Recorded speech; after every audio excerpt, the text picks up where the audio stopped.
who are giving us this wonderful space because we didn't have to pay for it. We thank them for that. They could have said, no, you need to pay a rent or pay a fee or whatever, but they opened the doors. But they do this on a regular basis with people in the community. And I want to bring forward Mr. John George, who is the man with the legend. He started Detroit Light Orchestra a number of years ago. And then, John, thank you for what you do. Tell us a little bit about this space. I love you. Thank you. Could we give our councilman and his staff a round of applause? You know, I've been through a lot of mayors and a lot of council people, but he's absolutely one of the best. Thank you for all that you do, my brother. Yeah, give it up. You're doing great company.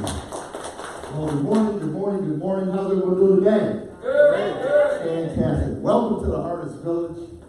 The village came about 15 years ago. Miss Alicia said she wanted a neighborhood coffee shop. And at the same time, we met a fellow named Chaz Miller. He's responsible for a lot of the art that we see throughout the village and the community. Chaz said he wanted to teach kids to paint murals. And we thought that was the kind of positive energy that we should be supporting. So 16 years ago, Busters bought this building from the Robinson family, who owned it for a number of years. When we acquired it, the front door was laying on the sidewalk. There were bars over the broken windows. The place was a complete wreck. But thanks to our volunteers, our veterans, and our sponsors, we've been able to create a space and a place where everybody is welcome. We say the Artist Village is where the world meets. So Alicia got a coffee shop. Chaz was able to teach kids and paint murals. And Busters is continuing its 31-year track record of stabilizing and revitalizing and recreating Detroit. There are many, many projects and programs that run from here. For many years, thanks to the Fisher Foundation, we were able to do a summer youth employment program where we hired kids from the community to work with our vets and our volunteers on this cleanup and restoration work. We also have a big event coming up June 1st, the Nationally Fly Hair Show. We're expecting over 1,500 ladies to join us on that day. There'll be vendors and speakers, and it really is a wonderful event. I suggest that you stop by on June 1. And then, of course, on August 1st, 7th Annual Sidewalk Festival put on by Ryan Johnson and her group, Sidewalk Detroit. It's the 7th year? 7th year, yes. And we're expecting over 7,000 people this year, over 60 different acts, half a dozen food trucks. It's going to be a real celebration. So we would love for all of you to attend. Is my buddy Hank here? There he is. Hank, welcome. How are you, sir? We're going to hear about your wonderful business in a moment, I believe. Yes. We really appreciate what you did over there. Nice job. If you guys haven't had a chance, I know I'm probably skipping the agenda here, but make sure you go see my buddy Hank at his new hardware store, Grand River Telegraph. We're going to hear a little bit more about that shortly. Can we give Hank a round of applause for investing in our community?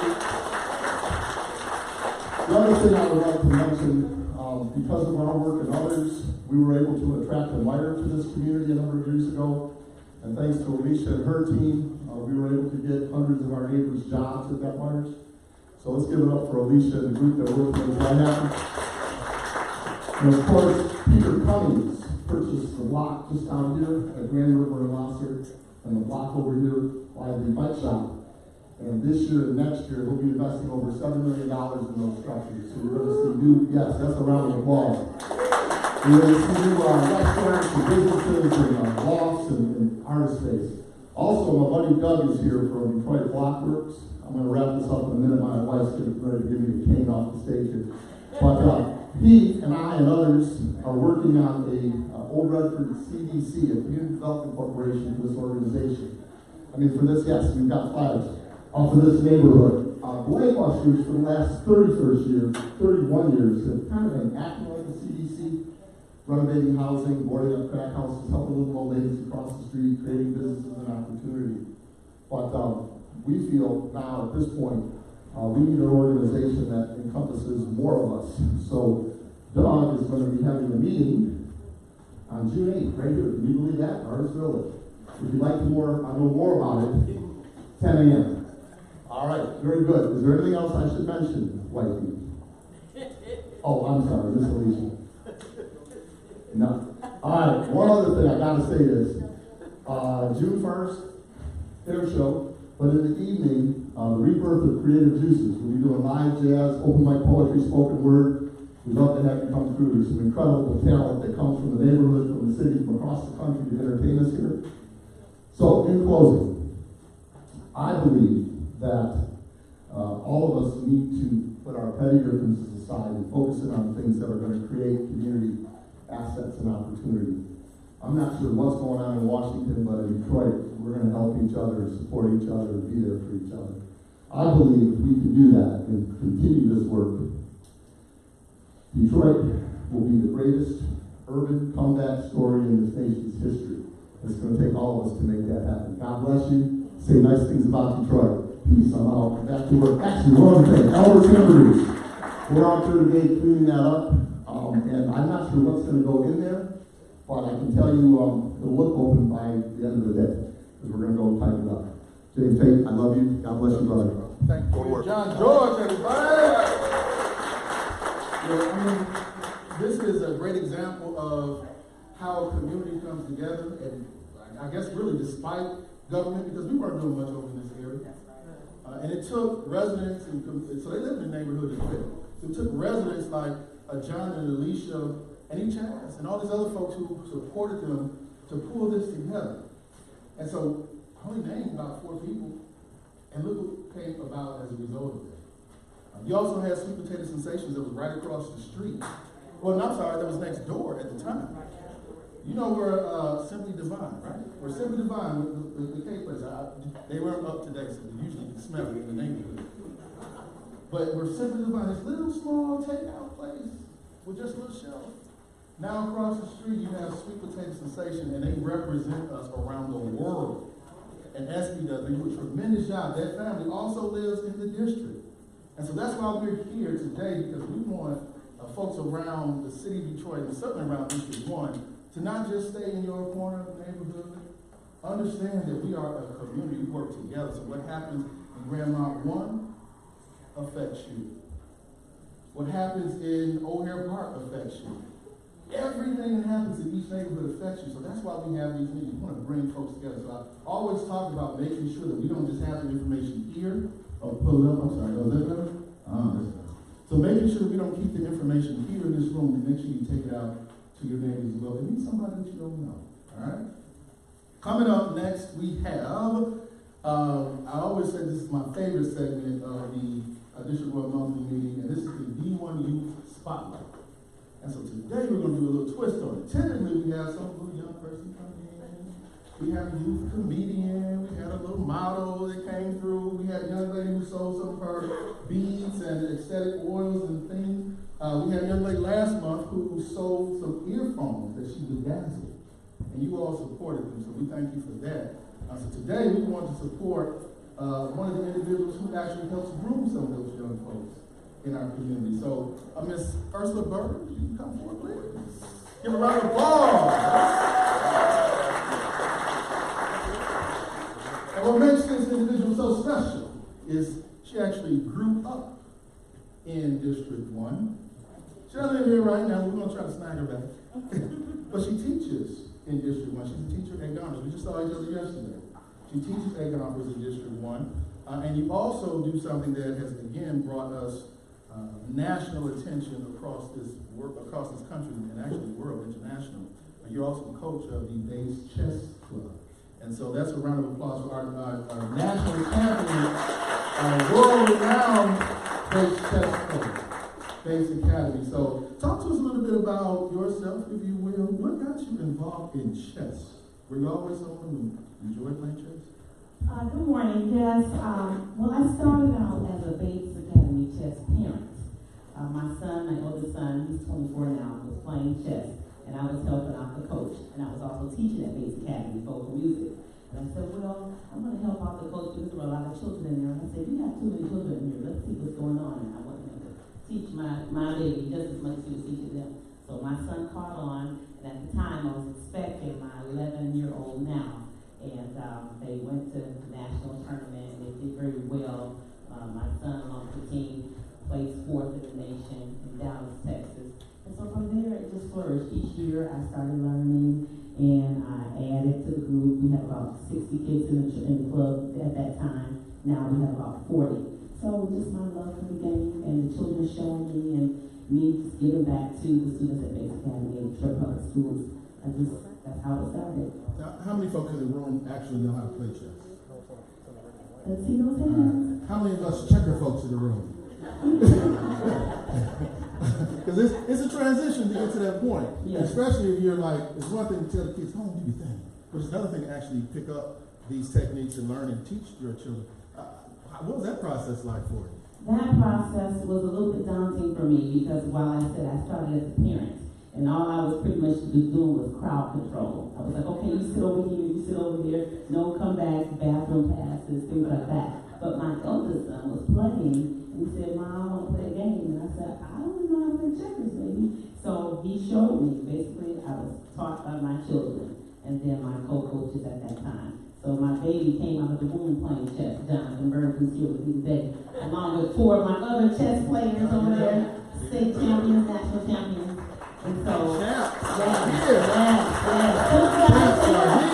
Stand up, baby, stand up.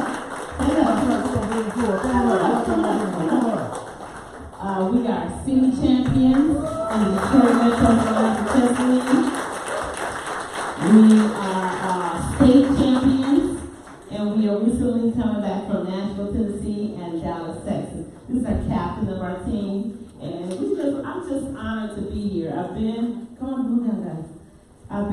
with the club and with the team for about almost 12 years, and I can't do this by myself. So I know that you're honoring me, but I must honor my babies because they're the reason why I do this. I do this for them, and without them, there would be no Bates Academy chess team. And they would not be a part of Detroit Public Schools, which I herald and I laud. I'm a Detroit Public School graduate, alumni. I went to all Detroit Public Schools, Yost Elementary, woo, Cadillac Middle School, woo, DeKalb Technical High School, and then AAA number Wayne State. And I live right over here on Lauder.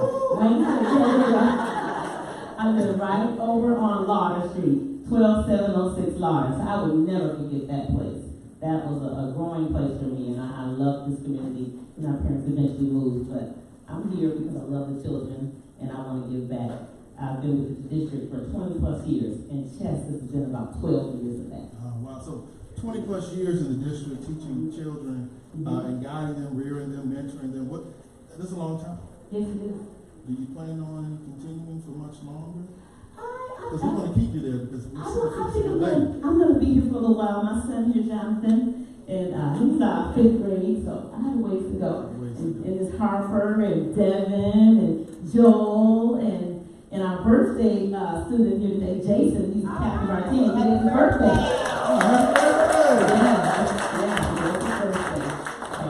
Yes, I plan on being here for the long haul. And I appreciate you, Councilman Tate, and all of you, District, for having me. It's an honor again to give back and be a humble servant. My goal and my vision is to give back and to work in the community and do what I need to do to help our children succeed. One day someone has to replace me, and I hope that I am planting those seeds that children will be able to do that. They will see something in me and say, oh, I want to do just what Ms. Byrd does. I want to do what she does. So that's why I'm here. So last but not least, when we look at your career again, 20 years, now 20 years plus, you've been doing this and you got a heart for it. But I know when you were about this tall, yes, you had some other things you want to do when you were growing up. If you were not teaching, Ms. Ursula Byrd, what would you be doing today? I would probably be, I would still be a homemaker, but I would be probably a chef. I love to eat, and I love to cook, and I'm a singer, I'm a performer, I'm a musician, so that's my day job. I'm a professional musician, I'm a music teacher, singing and eating, and cooking good food, cuisine. So those would be my 2 things. So. Things you learn. Mm-hmm. All right. Mm-hmm. So, guys, you have anything you want to say about Ms. Byrd at all? And Mom? She is a very good coach. She taught me most of the things that I know about today with chess. Before I came here, I didn't know very many openings or anything specific about the chess game. But now I know a lot because of her. I started off just knowing how to play the game. I didn't know specific things, but now because of her teaching, I know how to do those things. Thank you, Harper.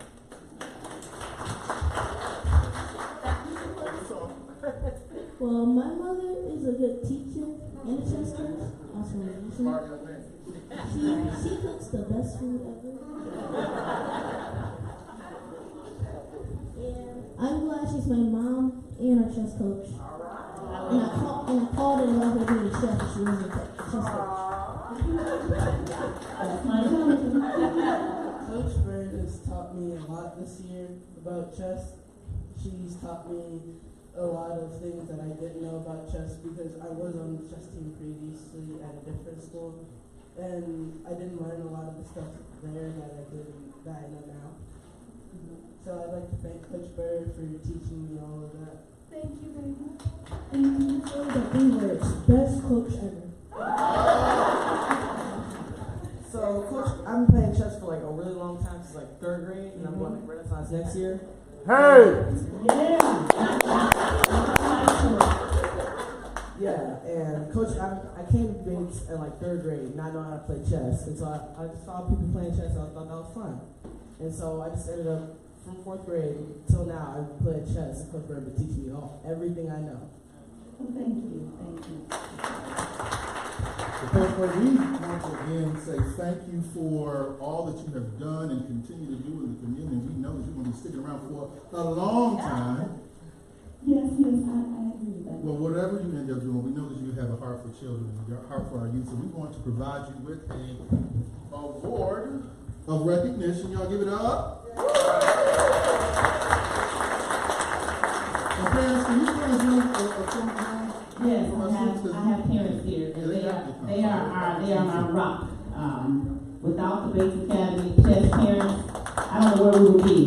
About 10 of them traveled with us to Nashville, Tennessee today, last week, and about 4 or 5 came with us to Grapevine, Texas. So without my parents, Mrs. Lott, Mrs. Evans, Mrs. Harambe Jackson, Mr. Evans taking pictures there. He's our roving photographer, as well as Mr. Lott and Miss Shayna. I appreciate all of my parents, and this is just a small portion of the 40 plus people that we have in the club. So thank you. Thank you. Group shot, yeah.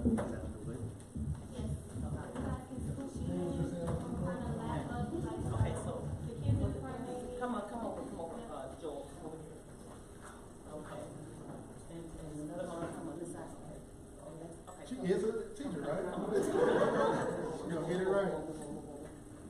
Okay, is that better? Yes.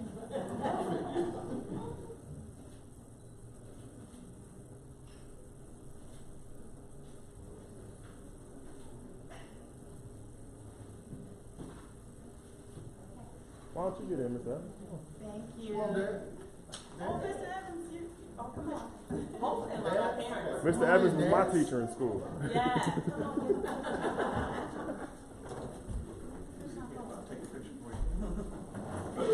Trust me, I know it. Say, Dad, don't get involved. Perfect example. Absolutely.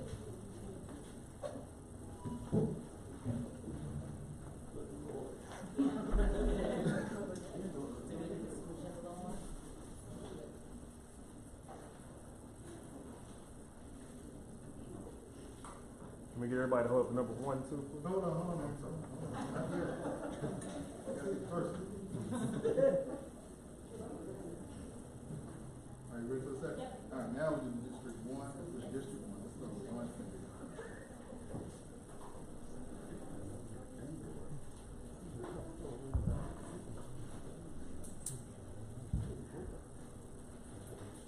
All right, y'all give it up for Mr. Byrd.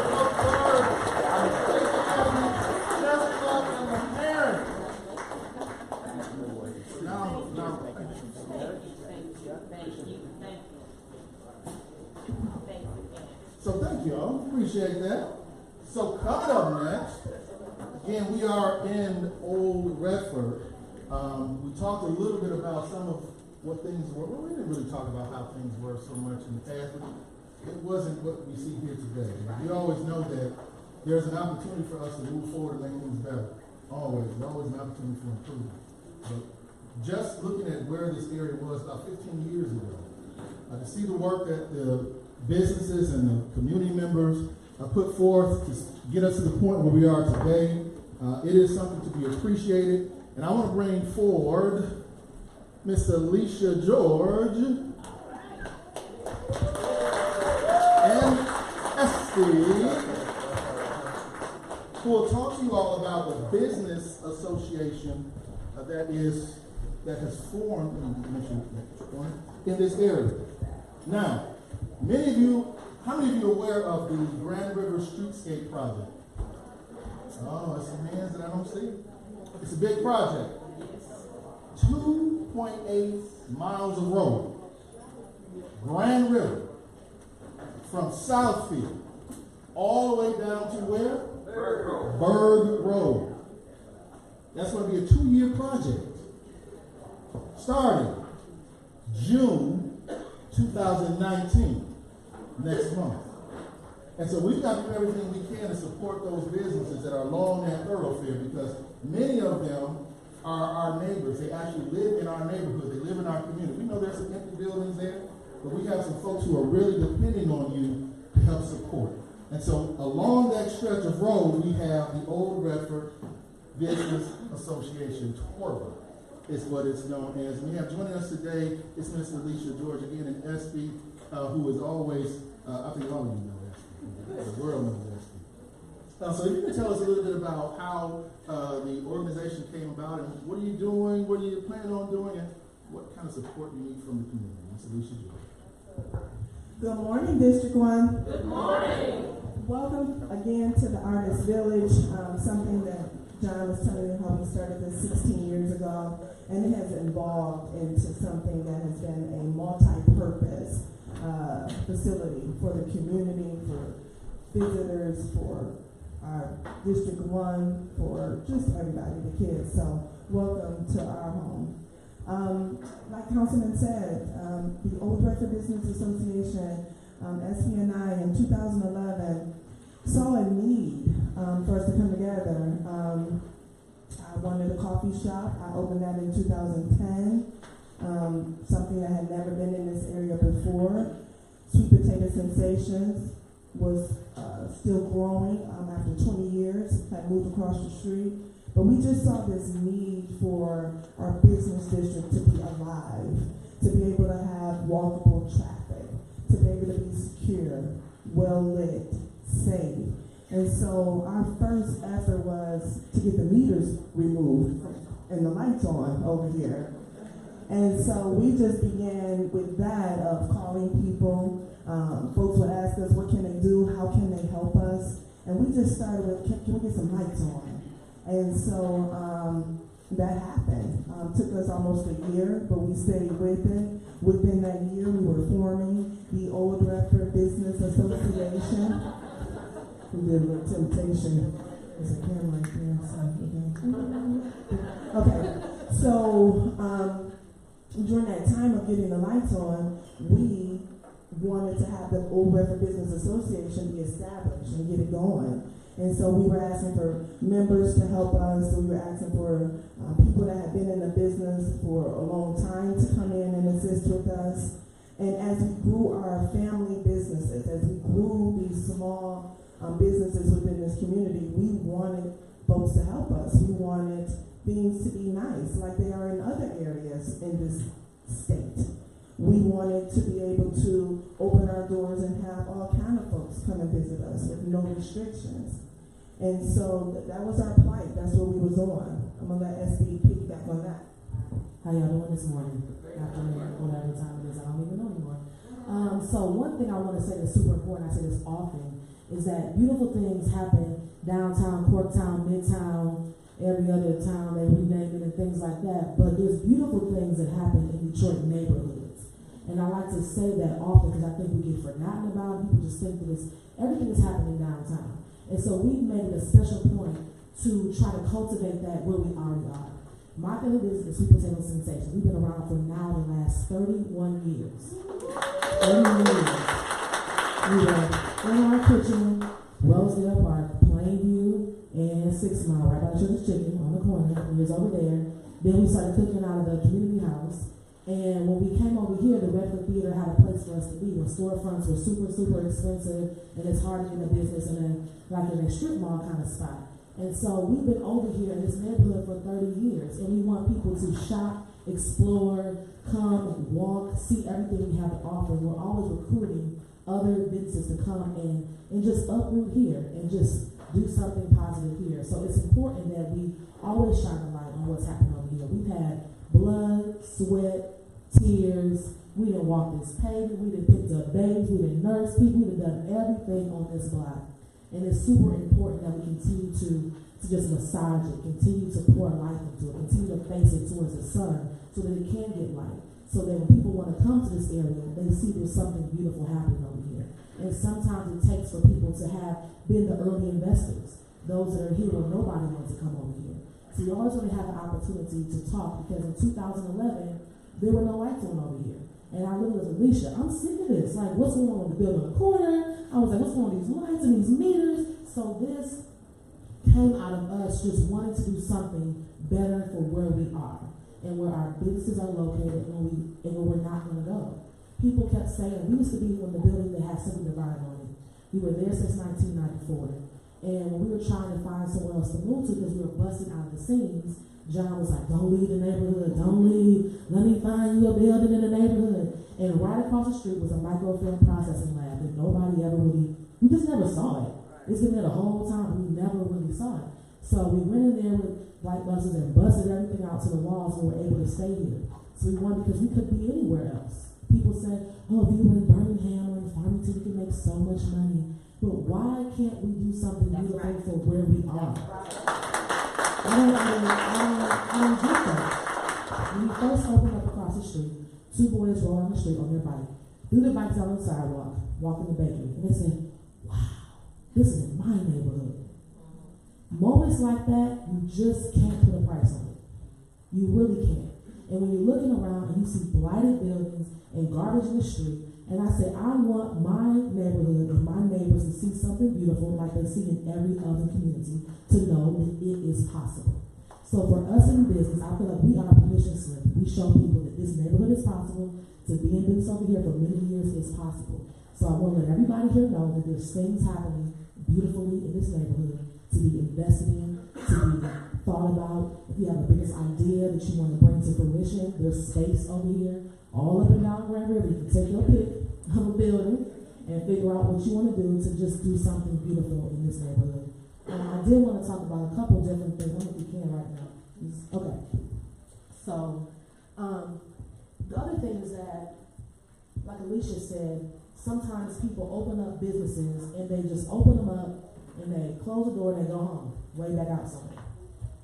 I believe that your business should be representative of this community and what we do over here.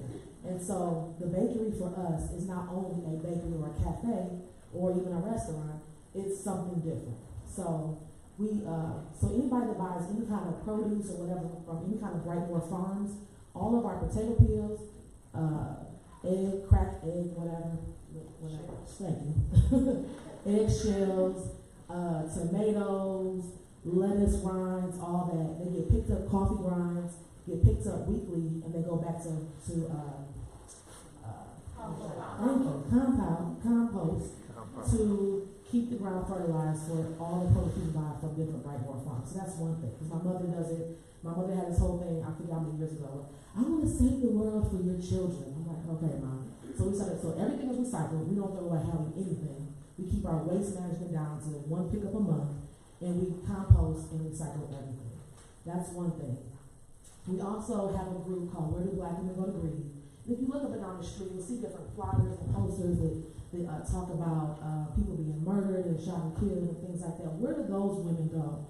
Where do those family members go when they need to work through grief? If you're trying to build up a neighborhood and a community, the women are a huge part of that. Not that men are not, but happy homes, healthy, whole, happy, healthy, and healed. So I do a grief support group for Black women every first and third Monday at the bakery called Where Do Black Women Go to Breathe. I've been funded by the Fisher Foundation, thank you. So that's one thing. And we have a huge natural hair event happening over here at the village for the last 9 years called Naturally Fun Detroit presents We Rock Dope Hair, a natural hair experience that happens every June 1st. And was anything else? Well, first give a round of applause to Essie. We continue to display our passion for this neighborhood, for this community. I live here, I'm working here, I love that I can walk to work. The community at large, so that's everyone from Ned the Wino to the White House have been here. We invite everyone, we pull out the red carpet, and we do more than just serve our, our businesses, but with this community, there's people that they need to be healed. And so they come in our businesses. They might just want a hug, or somebody to talk to, or lift them up, or something to eat. And we try to provide that. And so anybody that feels like this is where they want to have their business at, we truly believe that it takes a village to raise a child. Come talk to us. Become a member of the Old Redford Association. Support it. Ask us about it. And we will love you all forever. So thank you all so much for everything that you do. And here's a table in this other resource room right here. We have information for you as well. If you want to get a flyer or hear more information about the Business Association. Thank you. Well, before you leave, so I know do you have any of your other businesses that are represented here today? And tell us a little bit about some of the businesses that are part of the forum. Sure. So I see our niece is over here. She's our secretary. So I'm the vice president. Alicia is the president. We didn't say that. Our niece is the secretary. She has Anchor Team. She reps for Anchor Team and Michael Matthew. That's working on the Holcomb School project that's being redeveloped in the area. Let's see. I know we have Tommy and Doug here from Detroit Blockworks, and they're forming the CDC that's coming up. There's information out there on the table. We have the platform in the building. They're also a member of the association as well. Blackbusters, the Artist Village, Sweet Potato, who else? GNR, Sidewalk. Ryan from Sidewalk is here. She's also a member of the association as well. GNR Bike Shop. Let me see. Simply Divine. Trying to go around the block to see. Calvin from T-Shirts Galore. I think Audio Night. The Redford Theater, of course. We host all of our meetings there. Tom O'Brien from the Resource Center. Let me think. I know I'm missing some people in there somewhere. But there's a lot of businesses over here. We have Paul's been cutting hair on this block for 60 years. For 60 years. So there's so much happening. We have Sam, the shoe man, get your shoes repaired. We have the sewing machine and vacuum repair. So this block in general is just really interesting. It's very unique. I don't think any other city block in the city of Detroit has a theater, but has a sweet potato place, has a coffee shop, and a multi-use facility here. There's a lot of different things that are happening, and even as we go down Grand River, there's a lot of different things happening going on. There's this child care that's open till midnight. I didn't even know they were open till, was it 24 hours? 24-hour child care right down the street. I mean, you said what? Angels Daycare. So Little Willie's, yeah. So like Little Willie's is right. He's been over there for 10 or 15 years. So there's a lot of different things happening. The nooks and crannies of this neighborhood are so interesting. And if you just take an opportunity to just survey and look and see what's going on, I think you'd be very surprised and pleasantly surprised in different things that we're doing. I think somebody had a question. So I'll make sure I get over to your question. Mine is, you just named a number of businesses. And I know some of you, are you all familiar with all those businesses? No. Because you're not familiar with all those businesses. This is an opportunity now for us to get folks who in the community educated about the business. Just the ones you identified. We know that there's more that are coming online, but just from the ones that you are talking about. Are you all looking at possibly doing some communication in the future, especially again with this streetscape that's going to be happening that I very well may affect the way that you all operate business? Yes, we actually have a flyer that we have in the gallery. So if you have a chance to stop by, we've named some local businesses with addresses that you can frequent. So come on out and visit, walk, eat, play, entertain. You can do all that in this area. So the flyer is in the gallery along with some other businesses. So on your way out, just stop by and pick up some information about some events that are happening in the area, as well as the business information with addresses for you, okay? Yes, and then we'll also be doing some community engagement coming up with the streetscape that is happening, just to figure out what people are looking for, what they might want to see, and just try to gather everybody else. We don't want people something to happen, and then you say, oh, I didn't know that this was happening. I wasn't informed. So at least we want to inform people on what is happening, because we're at those tables, and it's important that we are really the voice of the street, like we the block, like this is the neighborhood. And so when we sit down at the table and advocate for our community, it's super, super important that we know what people want to see. And so that we can try to advocate for that and get that present when we go to these meetings. We sit in a lot of meetings. And it's important to make sure that the voices are heard, that people that own businesses get that voice across, because there's a lot of changes going on. And they also talk a lot about in the city that this 20-minute neighborhood. And so we talk about the different things that are happening over here. That's why I say there's a shoe man in a vacuum repair person. There's a bakery, there's a coffee shop, the tire shop. I mean, so you know you don't have to go to Farmdale or Royal Oak or Livonia. You can get those things right here in the neighborhood. You can support those people that have been over here doing shoes for 20-something years. There's so many different things happening right in your back door. We just want to urge people, gently nudge you, just come around and say what's up and come in and talk to us a little bit and to support, because we need it. We're only here because people have been supporting us for several years. So there's a lot of beautiful things happening over here, and we look forward to what is to come. All right. Well, any questions for before? I have one.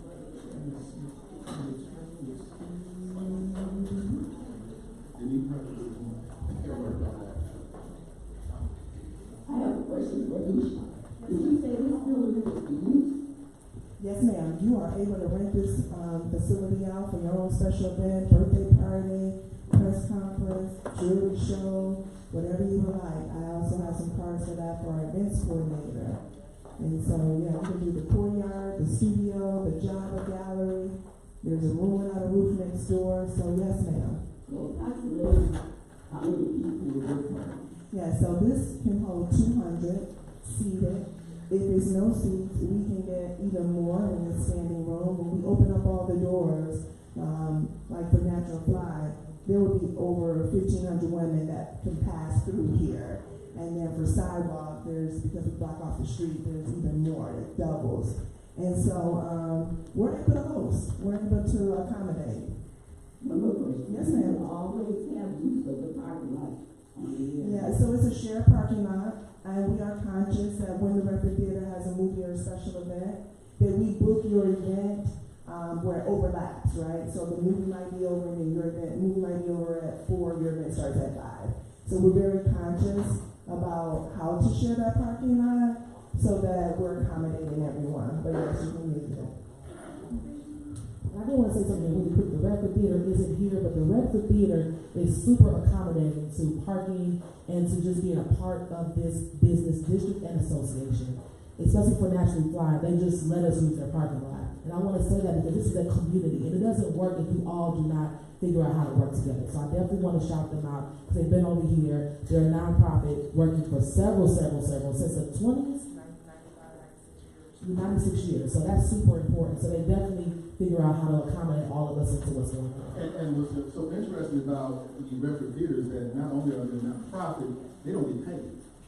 So these are all volunteers. All volunteers for at least a number, at least 20 years. I know that it's been that long. So yeah, that's that jewel within our community. That's very, very important. And they're looking for more volunteers. We need more volunteers to come over, younger people to support what the Redford Theater is doing, to get new energy, new voices, new movies being played, things like that. Yeah, and that's very important. So how many of you, when was the last time you all went to the Redford Theater to watch a movie? Okay. So how many of you live in this neighborhood? And when I say neighborhood, I mean District 1, raise your hand. Okay. So is it that you're not providing the movies that you want to see? Is that it? Or is it timing? What is it? It's so popular, it's hard to get in. I mean, so that those are the kind of things that the businesses need to know. Because the reality is that there are movies, when I would see Humphrey Bogart, I'm not necessarily a Humphrey Bogart guy, but when I saw Purple Rain, all right, and then now they're trimming little, what's it, Goonies and Ghostbusters. So those are like, and only $5. They're $5 movies. But the new voices of people, even culturally specific, doing things to speak to different cultures so that we can kind of be more indicative of the neighborhood. So they need those voices to be shown so that they can say, hey, I want to see this. But if we're not at the table, then we need to get the table so we can actually make that voice be heard. Absolutely. We have time for 2 questions. There's one right here. We got one over there. Oh, thank you. Good morning, ladies. Yeah, I'm just astounded that we have all these great businesses. I've been going out to South Florida to get my shoes repaired, and now I know I can go to Sam's. So I'm just wondering, are there plans to put together like a digital guide or app so that the residents could, just go on there on their smartphone and they can get the information? That was called a free throw.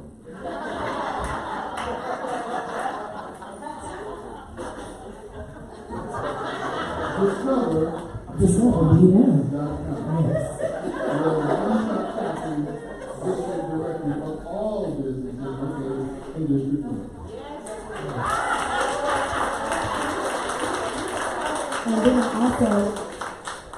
And then I also say that some people may not be that tech savvy. Maybe that may be a challenge. So we are working to put together actual something like this is small you may be able to refer to if you're maybe because you don't want to see anybody out like, oh, I can't do that or whatever, I'm not able to. So we'll have some actual paperwork for people to actually take a flyer that has businesses on it so you can actually know where to frequent and get that information, as well as probably doing some type of newsletter to go out to let people know what's going on, calendar of events that's going on as well, so that you're just aware of what's happening. When you see a street blocked off, you're like, well, there's a festival going on, because that does happen over here in this neighborhood. All right, we have a question over here. Okay, I was wondering if you had some type of communication, maybe you was flying, like, we live in the triangle, and we live there for 6 months and 7 years. So I guess we're not going anywhere. So all throughout the neighborhood, I think my neighbors particularly know about what's going on. And maybe if I personally just had flyers that I could drop off to talk to you and talk about what BBCs are located in the area.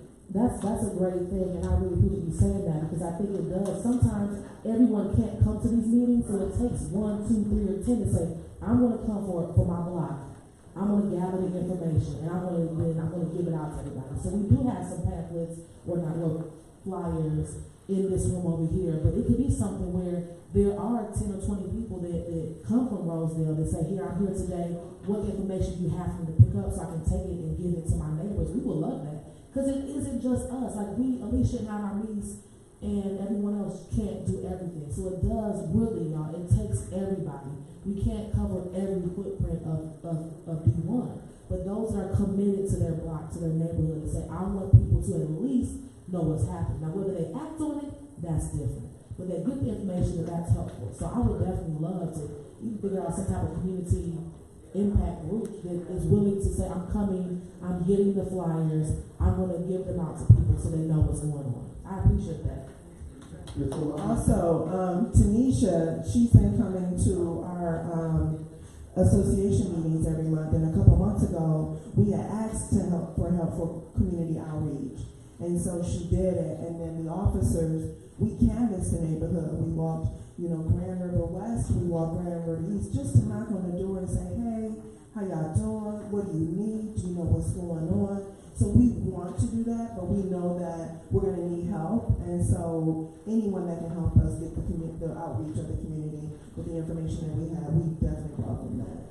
So thank you. We want to thank you all for digging in and making sure that you didn't leave when you could have left and moved somewhere else. And, cut down, cut back. You all are expanding and you're here. We thank you all for the work that you do. Y'all give it up for Ashley Thomas, Alicia Byrd, and all the businesses that are associated with the Old Redford Business Association, also known as TORVA. All right. Thank you all. Thank you so much. I know some of you asked about, again, some of the businesses. some of the businesses that are out here, we have in District 1, the only business directory of all the businesses located in the district. This is the only district that has this. It's a resource for you. And maybe it doesn't do what you want it to do. But that's why I need your feedback on how to make it work the way it should work. So we've got this version, and we actually kicked it off as a Sweet Potato Sensation. Aaron Hall has done a tremendous job of going out and giving these businesses who are participating in our Discover D1 business initiative, again, along with Tanisha and Edwina King. We are a team working to try to figure out how to deal with this issue of businesses not necessarily know what we want to do in our neighborhood, even some of those stores in District 1. But then also how to support those who are doing great things as well. And so this area, as we talked about, a lot of changes. One of those changes, we talked about this kind of prelude earlier, one of the changes is the building commonly known as the Obama building. How many of you are familiar with the Obama building right there at the corner of Lahser and Grand River? So it had a mural of President Obama and First Lady Nancy. Well, that mural's not there anymore right now. It's moved, gone somewhere, while they're doing some renovations to that particular building. And so there's going to be something that's going to be moving into that space. This is currently vacant. We'll be moving into that space that is going to have a benefit to our community. We've got to make sure when we saw these businesses who are here, they've been here. Got to make sure that the new kid on the block respects what we have here. We got to also make sure that the new kid on the block is a partner. We've got to make sure that we welcome the new kid on the block as well, because they are now a part of our community. So without further ado, I want to bring forward Mr. Brandon Hodges. He is the development manager for the platform. Y'all give it up. I know we got talk today. Wake up. And so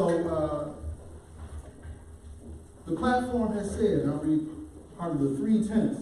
The platform has said they're committed to, number 1, working throughout the city. Number 2, respecting the existing social and physical fabric in neighborhoods where we work.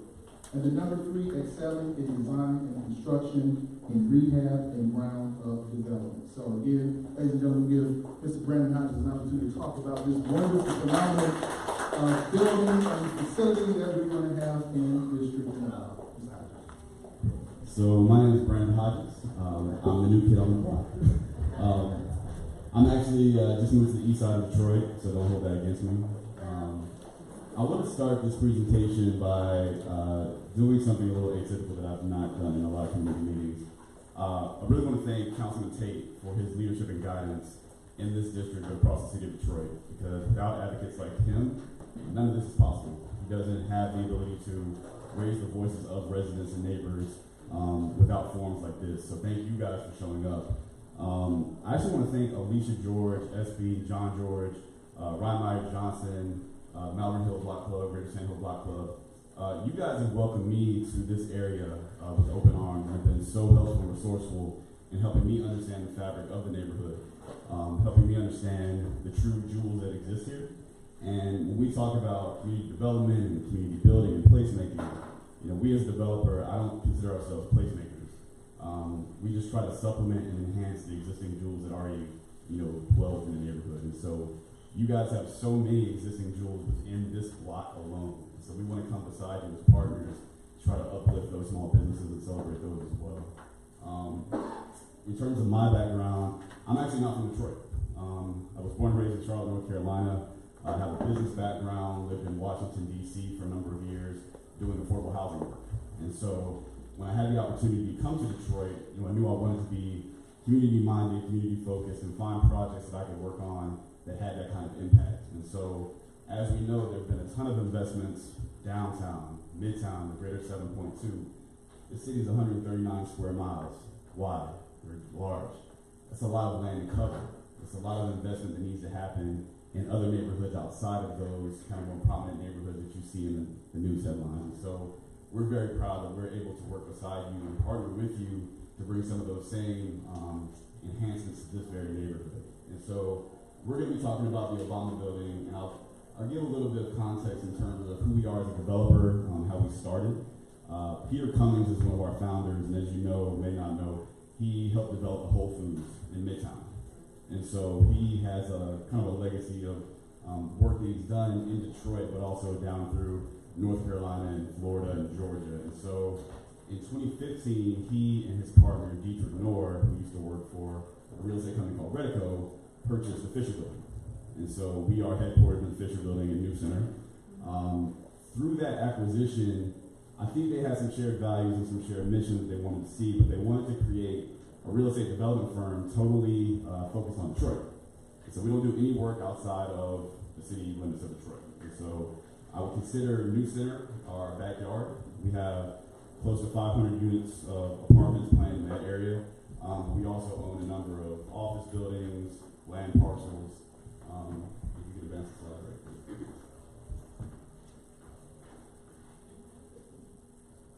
One more.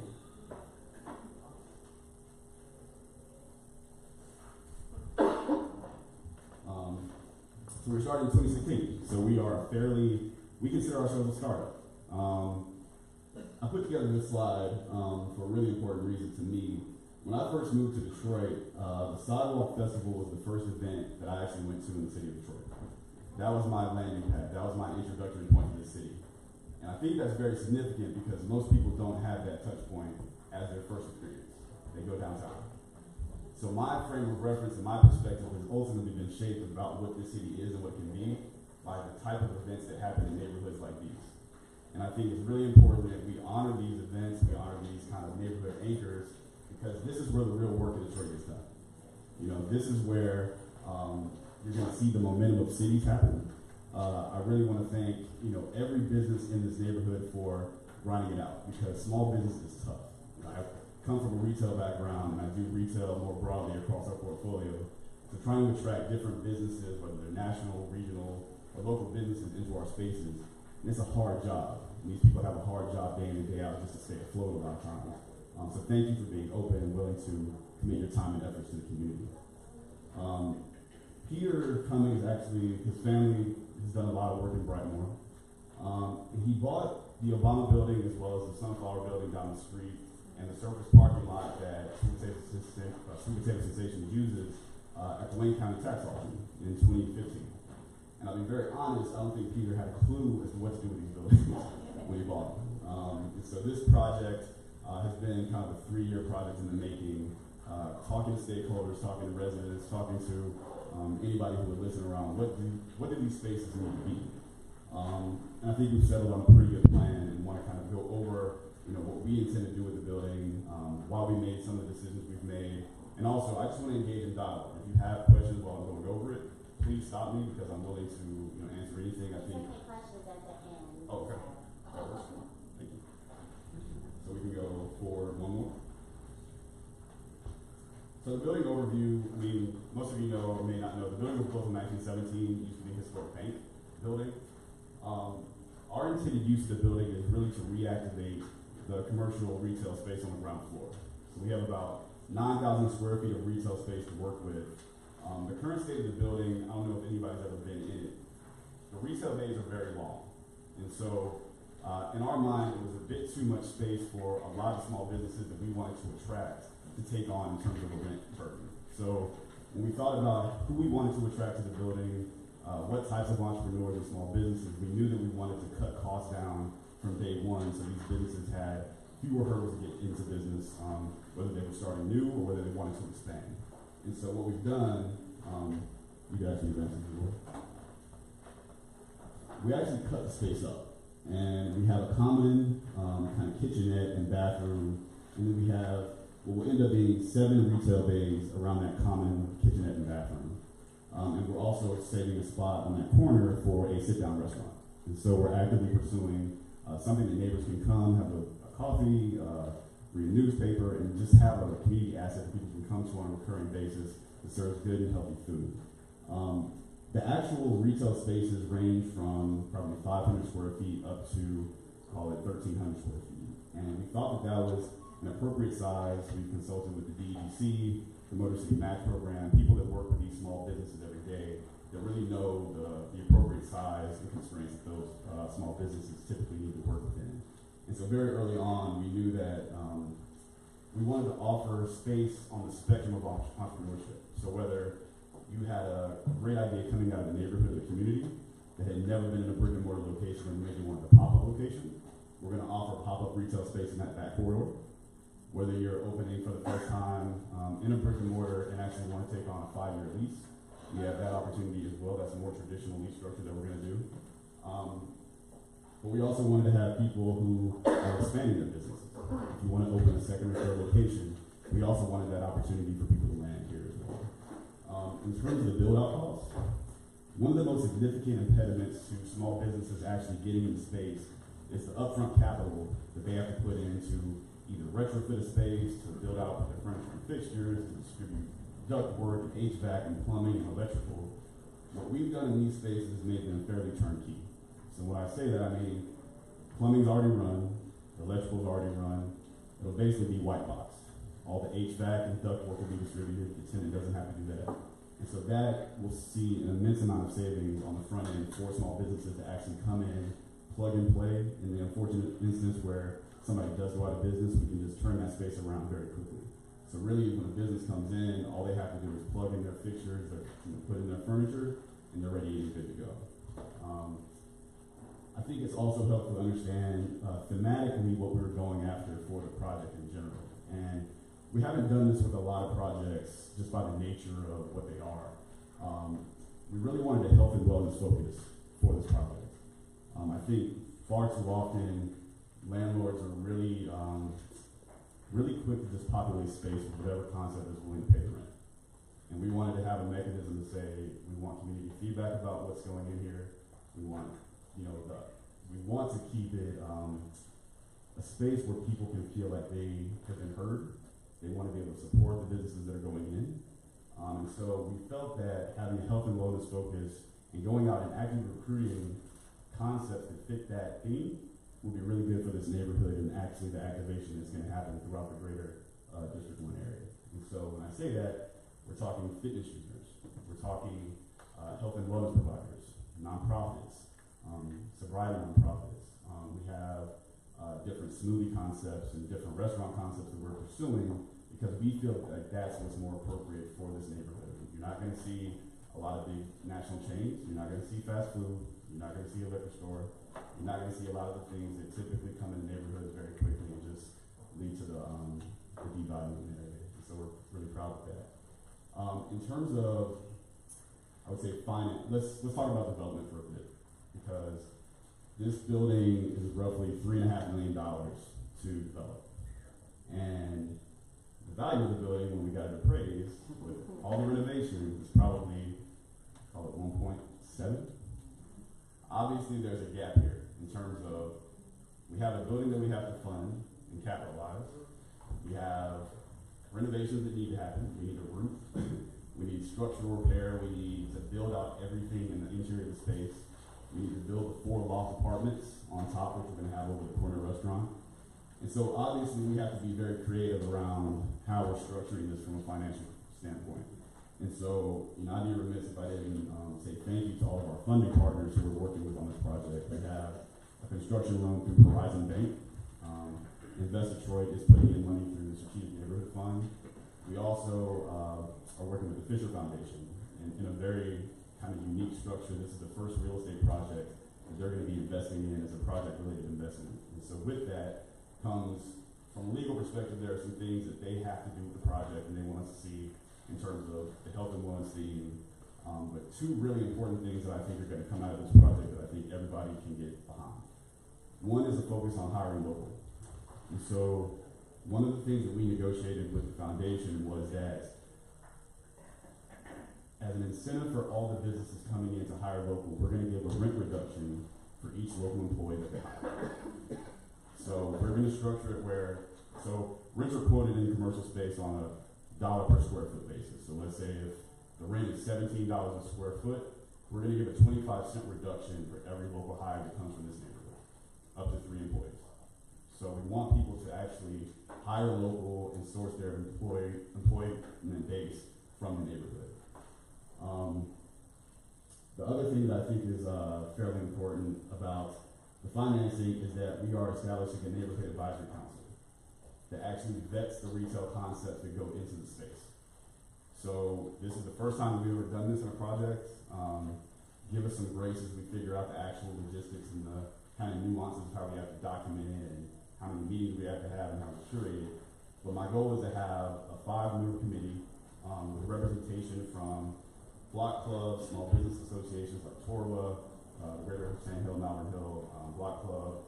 I'll be on it as a representative from the platform, and then we're going to have 2 at-large members that we hope to source either from the District 1 membership body at large or actually from the Old Redford neighborhood. And so we're going to figure out how to orchestrate that. Our goal is to have this in place before construction on the site even begins. And so call it July or August, we hope to have that neighborhood advisory council fleshed out. And what really the mechanism is to hold ourselves or the developer accountable to what is going to be in these spaces. You know, you're going to have the first vote to say, it feels right or it doesn't feel right, or we know of another business or a small business in our neighborhood that we think deserves an opportunity to be there. And so we want to put that mechanism in place so that everybody's held accountable to what goes in these retail spaces. And so we're also building the 4 loft apartments on top. You know, in most of the developments that we do as a platform, we want to have some level of multifamily that actually creates a little bit more diversity and de-risks the project in a way. There's a lot more certainty around having housing on top. And so all these units will be affordable at 70% AMI. We're really proud of doing that.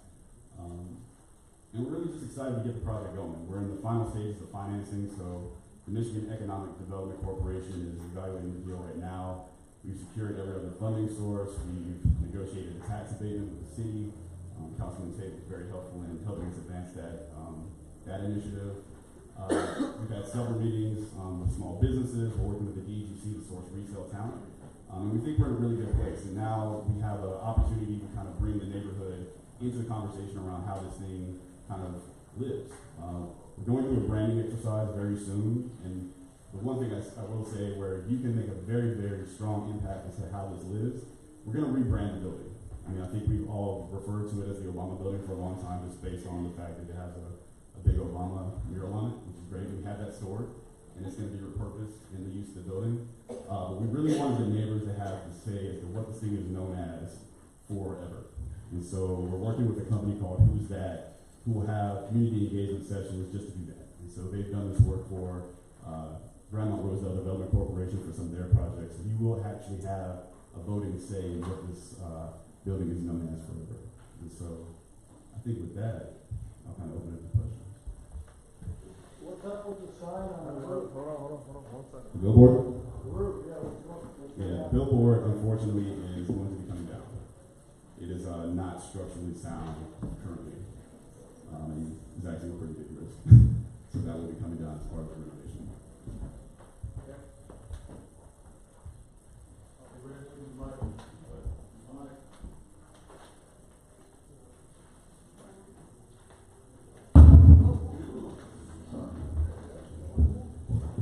Question for you over here?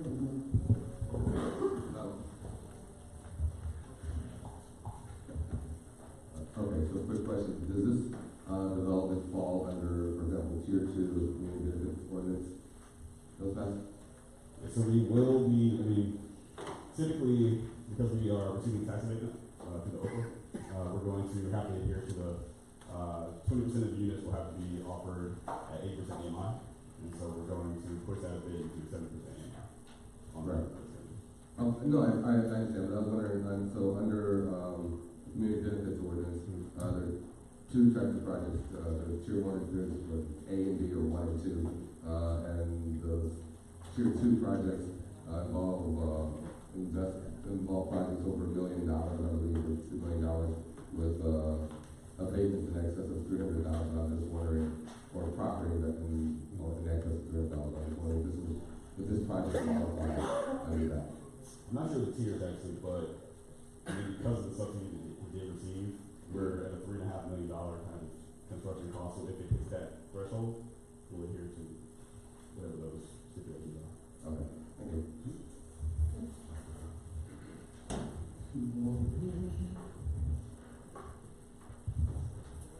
Hi, you said that this is going to be a community asset building. So my question is, will there be any type of space allocated for community-driven programs? Yes. So I didn't mention. So in the back of the building, there's a corridor that stretches. I mean, the intent of the corridor was to actually create a pathway to connect to the arts village, to really connect the community. The goal for this back space is actually to offer up for community use. We also, the city of Detroit, we're negotiating with them on having a design center in a box. And so whether it's pop-up retail, whether it's community meetings that people want to host, rent the space out for no free charge, we're going to have that availability in the building. And I think from an artistic perspective and just knowing where we are in the neighborhood, we definitely want to populate that back corridor in a very artistic way to keep the fabric of what has already been created. And you'll definitely have opportunities as a community to kind of find a place there. Have a question over here?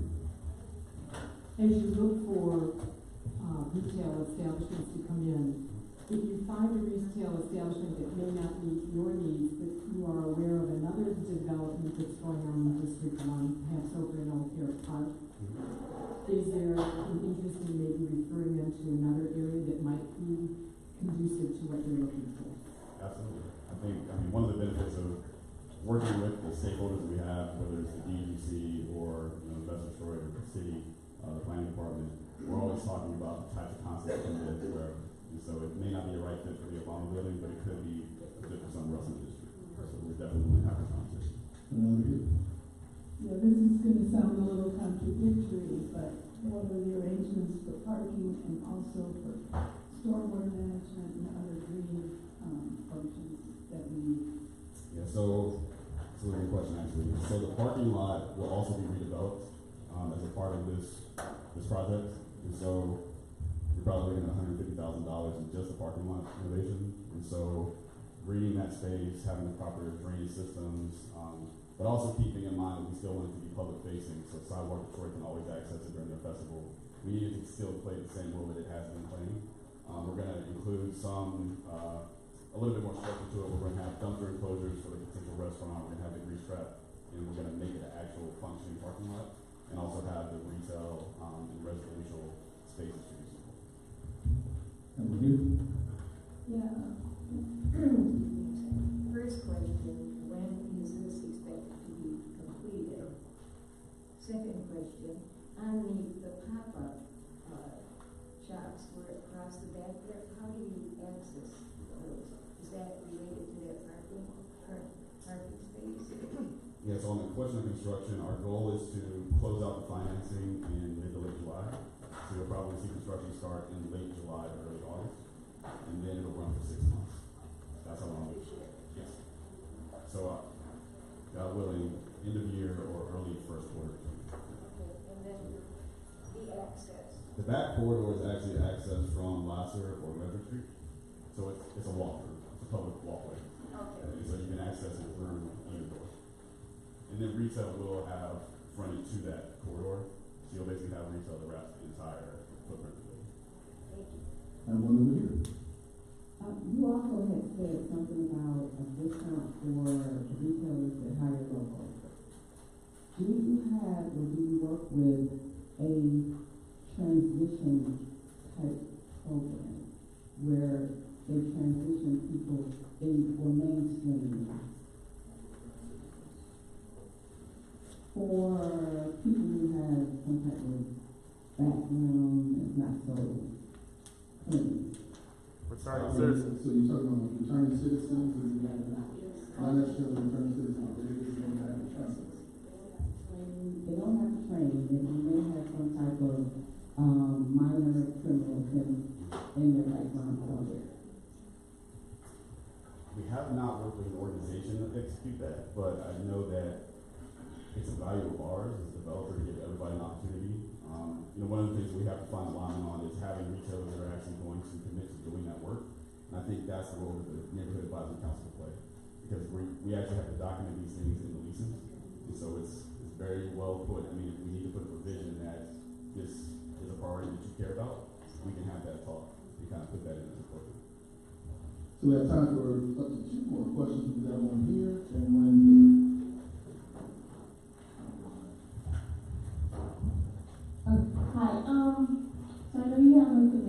to employ locals or having your tenants employ locals, but is there a commitment to renting to local businesses, or are you more so looking for national tenants? And if you are looking to bring in local tenants, what type of a support system are you going to have be able to encourage them for it? For sure. I think, our goal is to source small businesses that are local. It's a two-part answer to this because one, it's very hard to source national and regional retailers anyway, and I'm not sure that they're really appropriate for what we're trying to do here. We have a really good relationship with most of the small business incubators, Tech Times, Boot Camp, Motor, City Match, SWAT C. And so one of the things that we want to ensure is that, retailers are actually space ready. And so once they've gone through a lot of these prosperous boot camps and Build Institute boot camps, we know that they've been vetted. And so that helps both parties ensure that they can be sustainable for the long term. So Brian, when do you guys plan on having any additional meetings in the when do you plan on having any additional meetings in the community about this space? So what can you tell us the next potential opportunities for the community to provide input about this project? I think as soon as you guys want. I don't need to be coy about that. We are flexible in how we relay the information. I think one of the biggest issues across all development is just transparency and just how people know about the process that goes on. We do these kind of physical handouts and posters for most of our development. So if these things, this is just an example of the boulevard that we're building in the center, and Baltimore Station is one of our new construction projects. So if these things need to live in churches or community spaces or small businesses, we can create this kind of collateral so that everybody knows what's kind of happening. If you would have us in some of the coffee chats, we'll definitely be willing to share that. We are going to need probably a month or two to flesh out how we're going to go about our branding process. And so once we nail that down, we're actually going to have a schedule and confirm of how many of those engagement sessions we're going to have for the branding of the building. So I think that's the next kind of critical touch point we will have from a community engagement perspective. Well, we want to thank you for being here today and engaging us.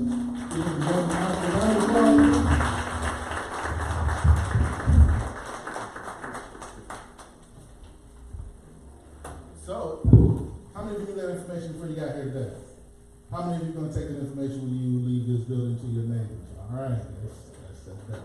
All right. So coming up next, we're going to have another segment that is one of my favorite that we have at every District 1 monthly meeting, and this is our District 1 our Discover D1 Business Spotlight. And so Reggie went out and put together a video that Aaron helped secure. Wait, that was Reggie. I was showing where the light switch was. So, he went out and put together a video about a business that some of you may or may not know.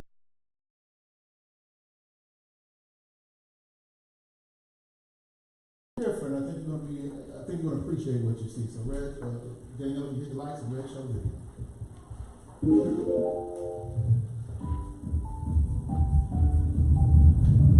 Welcome to Untitled Hardware. Come on in.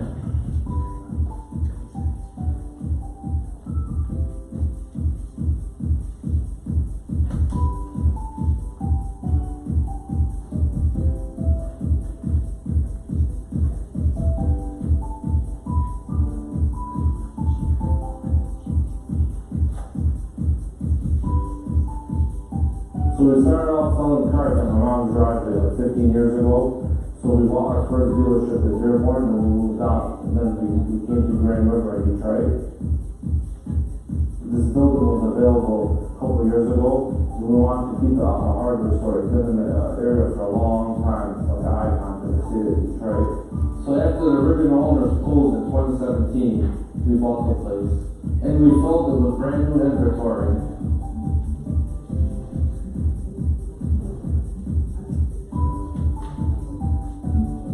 We have everything you expect to see at a hardware store, but we're much, much more than just a hardware store.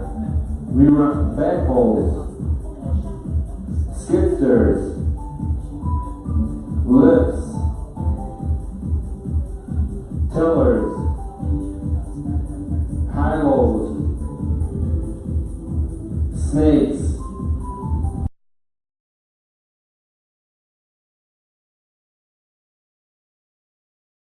We're also a UPS access point. If you want your package safely delivered at our hardware store, you could do that also. I'm happy that I'm able to pick up my package and it need not be at home and somebody steal my package off my porch. Especially because it's my wedding dress and my wedding shoes. Yeah, awesome place. I've been working hardware stores for 20 years plus. I've grown up in the hardware stores. I get to know everything from plumbing to electrical, and I can basically tell you how to do anything in your house. I can help you rebuild your house. They're very customer friendly, willing to help. They don't have it in the store, they order for you. Just super helpful. I enjoy coming here.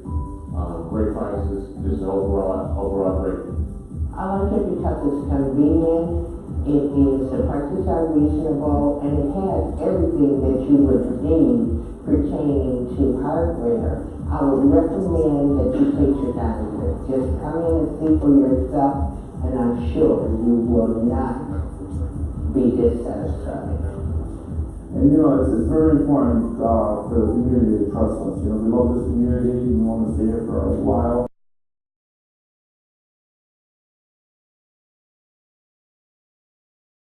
My kids will take over one day, man. It's awesome, man. It's a good feeling.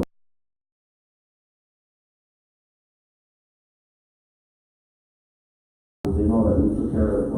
They came in for it.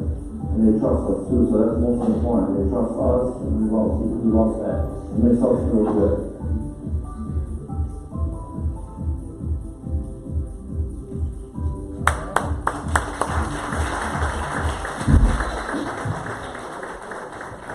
Good job. Ms. Hank Saw, come on up.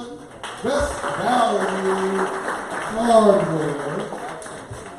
I'm doing well. Thank you for joining us today. Come on, let's come over here. So, talk to us a little bit about your business, something that you did not tell us in the video. Well, the place has been there since 1946. It's been there 73 years. We do lawnmower repair, we do snowboard repair, we do window screens. We call it old-fashioned hardware store. People don't like driving to a big box store. They like coming to us. We take care of the customer when they first walk in. I got 3 employees. We run to the customer, see what they want. We help them out. And like I said, it's been there 73 years. The owner's retired. We had a dealership across the street, so we got to know the owner, Dave, and he just asked us if we wanted it. He just got, he wanted to move on and do other things. And like I said, I want my kids to take over one day. And it's been around since 1946. So I see some customers there that shop. So let me ask you, did you have any experience in the hardware? I did a couple of years ago. I worked for my uncle. He owned Wyoming Hardware, so I was there for a couple of years. Then I went to school, then we bought a dealership.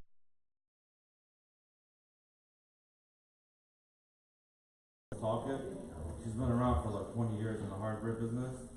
And all my employees do live in District 1, so while you're local. Let me round of applause for that.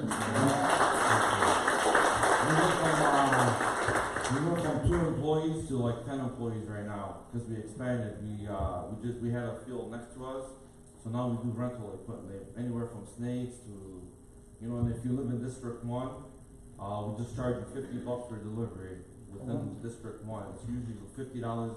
$100, but if you live in District 1, it's just $50. Well, you heard that here first, right? Yep. If you need like a backhoe, you need a tiller, you need anything, we'll deliver it for you for just $50 anywhere in District 1. Awesome. So how has it been? I mean, I know there was F&D and Sons Hardware for a number of years. It was closed for some time. Driving by on Grand River. What's going on? So talk to us.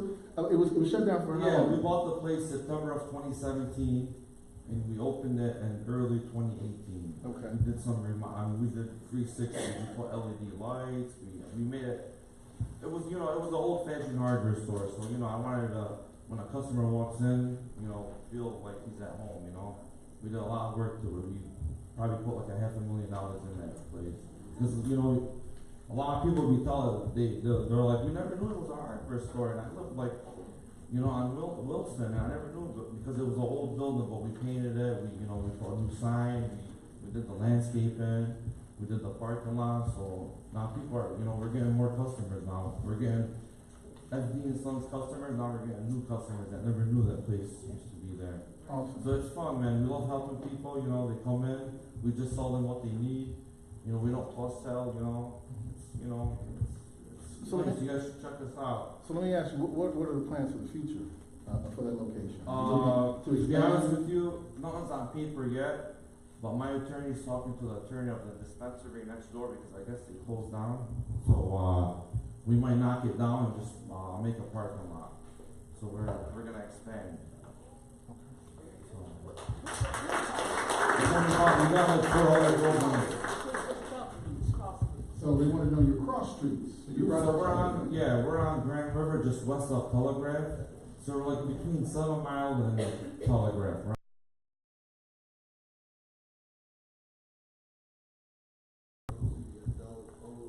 You guys are right there where that down the street from that drugstore that closed. Yeah, right before it, just west of Telegraph. Yeah. And we got 4 other buildings we just bought on Grand River between 7 Mile and Telegraph. We're gonna just revive them and maybe put a restaurant, maybe a nice restaurant. You like restaurants? Yeah, I know.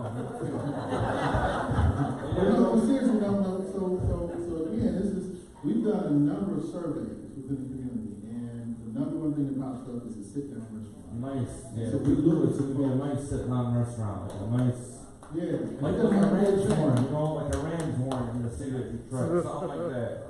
It doesn't have to be a change. No, it has to be. I'm just saying, like how it's gonna look. And the other thing, I'm talking about this. How many of you have pets? Pet owners in the room? Okay, probably not today. But one of the things, for those of you who have pets in the room, where do you take your dogs or your cats? Alan, where do you take them to your room? Backyard. That's a big one, right? But there's nowhere in District 1 to do that. Yeah. And so I have a dog, and some days I don't want to go in the backyard or out to Livonia or Southfield, wherever. And now to have something like that in quote-unquote community, a dog groomer in my neighborhood, I think would be pretty cool. So something we just want to drop on you no problem. as you're looking for other businesses to populate. You got a question here for you? You say you do repairs on snowblowers? Yeah, any small engine, weed whackers, snow blowers, lawnmowers, edgers. Okay, I'll be down. I remember you. Yeah. Hank, I don't even know if you remember me or not, but I wanted to give you some props because a year ago, me and my wife were just moving down Grand River. We bought a home over in Grandma, and I had a U-Haul arranged to be picked up at his spot, right? You organize that through the main central hub for U-Haul. I showed up that morning, right? I got volunteers, I got my boys at the house ready to move some stuff, right? People waiting on me. I go to get the U-Haul, and it's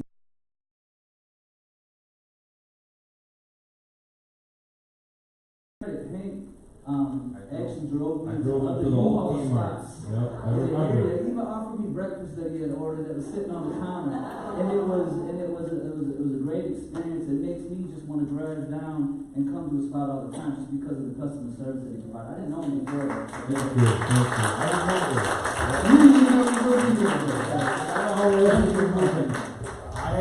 Everyone moves, and it's that's the last thing you want. It's your U-Haul's not there, so I took me to the old Kmart and I offered you breakfast. I know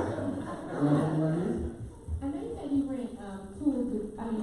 The equipment. Do you rent power tools like a drill? Yeah. Oh yeah, we got all that. I forgot to mention it. Yes, we got tools. Top box. Our prices are very good. It's not like a drill costs $80. I'm gonna charge you $30. I'll probably charge you $10. Our prices are very, very good. Whatever you need. Ms. Saab, we want to thank you for. We have one person. This one. Yes. All right. Is our last one? Hi. One of the challenges of owning a home in this area is that they're really old and they require fixtures, parts that you cannot find in newer stores. that's why I missed the other hardware store that closed. But, are you able to refer us for moldings, for example? Yes, For well, architectural restoration? yeah, so what we do, I open up like I have a desk online, so if I can't find a product, as long as you tell me before 2:00 p.m., it can be at my store the next day, and plus, whatever he used to order, he gave me all the history, the order history, all the SKU numbers, so we got a lot of his product. So all, like, because you know, houses around us are kind of older, so we do got old stuff that we can't, if you don't have it, we'll send you to places, you know, it's not like, oh, we don't have it, we don't want you, because I know my customers come back to me, so I do refer customers to people like Ferguson Plumbing. If I don't have it, you can't have everything. I mean, hey, how you doing? Hey, how was that hot dog the other day? You know what? My kids were telling me, why don't you get a hot dog machine? So I got a hot dog machine. Yeah, hot dog machine. We sell hot dogs, but 90% of the hot dogs I give them out to customers. They're all beef hot dogs.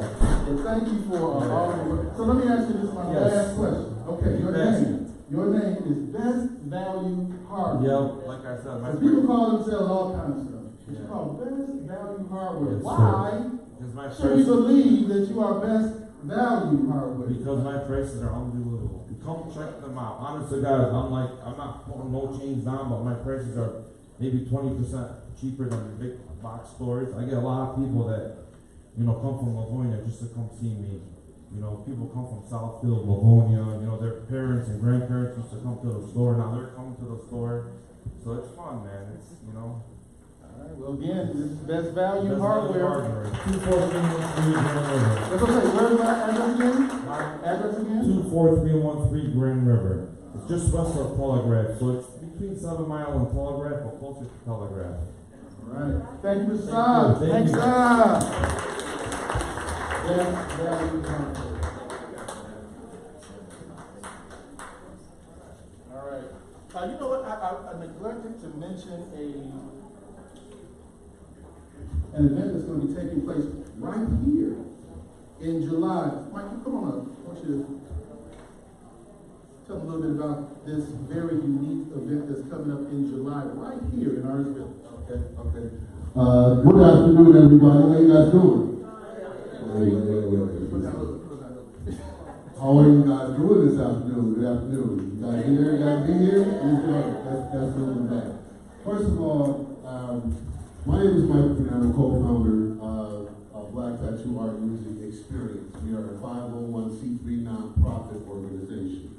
What we're doing is we're using art as building blocks of change in the community. I'm from Brightmoor community. I remember this place when they very first opened it up. I come through a community organization called Wellspring. I was one of the very first kids in Wellspring over on Landfield. Okay, there used to be a school across the street. It's no longer there. I remember these guys. I remember Chaz when he was first starting in here. We have this facility for our unique expo. Councilman James Tate is our ambassador.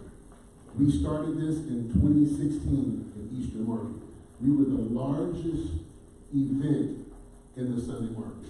Again, we were the largest. We had the largest turnout for 2016 and 2017 for a community-based art event. We call it BTAE, Black.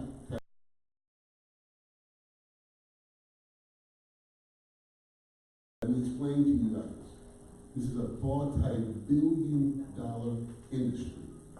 We are trying to get our youth involved in this multi-billion-dollar industry to create wealth in our community using art. We've also teamed up with Wellspring to work with their third graders. We're going to use art to help literacy. Literacy is a big problem in the Brightmoor community. So we're going to use art to help third graders read better. So, we need your help. We need you over there with the hardware store. We need the twins. We need all of you guys to spread the word. We are a nonprofit. This money does not go into our pockets. We're going to be creating programs to get the youth involved. Because artists are the ones that create communities. The artists are the ones that create everything. The grass, the houses development are architects. They're artists. Automotive designers are artists in a different fashion. So we need sponsors, we look for vendors, we have enough performers, because everybody likes to sing and rap and dance. But we also need you guys, most important. We want to make this a free event to the community. We've got this entire facility, July 13th and 14th. That's my time. My name is Michael.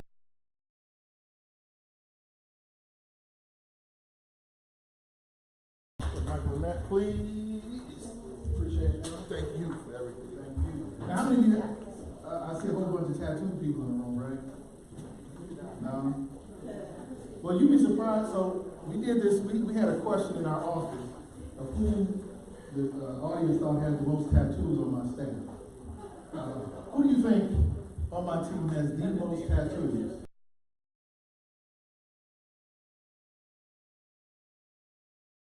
Who else? So Ms. Flowers, remember, how many of you could say it is Aaron Hall has the most tattoos on our team? Raise your hand. Give a round of applause. All right? Oh. How about Aisha Mitchell? Think she got a tattoo? How about this guy, James Tay?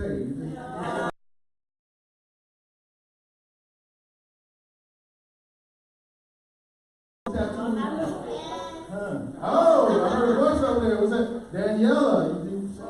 I think she does. Oh, you got Daniela? How about Reggie? Reggie, the one you wouldn't suspect, right? Now, Reggie? How about DeAndre? No? Edwina? So Edwina is not able to be here, but I know she's watching. They know you very well. It is Edwina. How many? I don't know how many she has. I have no idea, but I know she did indicate she had more than everybody else. I have a 0. So, changing the subject, we again talked about development. We're not going to stop talking about development in the district. It is extremely important because we talk about it everywhere else. We've heard many of the speakers talk about, development happening in downtown, midtown, Corktown. Well, development is happening here in District 1 as well.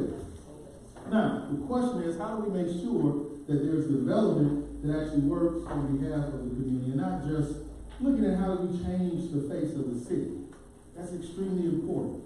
And there's a lot of vacant land located in the city of Detroit, especially when we talk about residential. Reggie, they give us a total, what that number?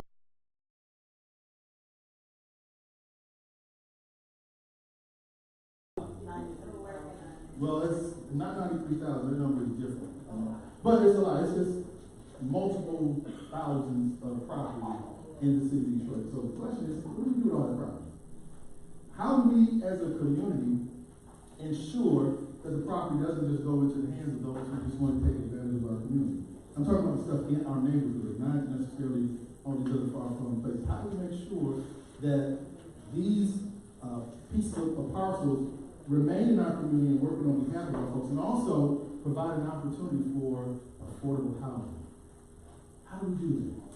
Well, there's one suggestion that's come forward, and that is a community land trust. A community land trust. How many of you have heard about a community land trust? Okay?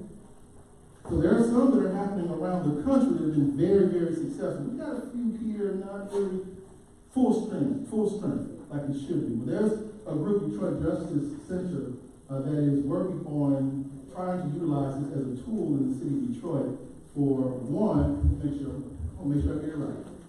Attorney Williams. Up in the back. So, community land trusts. I did steal this from the PowerPoint. It can create economically diverse communities, preserve affordable housing, prevent displacement, speculation, and unwanted uses, discourage predatory lending and reduce foreclosures, create a source of income to support local needs, and And lastly, promote local entrepreneurship. Sounds good, right? Sounds like something that we might want to look into as a community, right? We're going to have Mr. Attorney Eric Williams come forward and please give us a better understanding of community land trust and the move, if you will, from for Detroit Justice Center to pull the city into using this as a tool for land use in the city of Detroit. Again, Attorney Eric Williams, ladies and gentlemen. All right, so can you hear me? Mike? I don't know if the mic is on. Mic on, Rick. Can you hear me? Yeah. All right, so Mic on, Rick. I'm not even gonna swear. They need like the switch.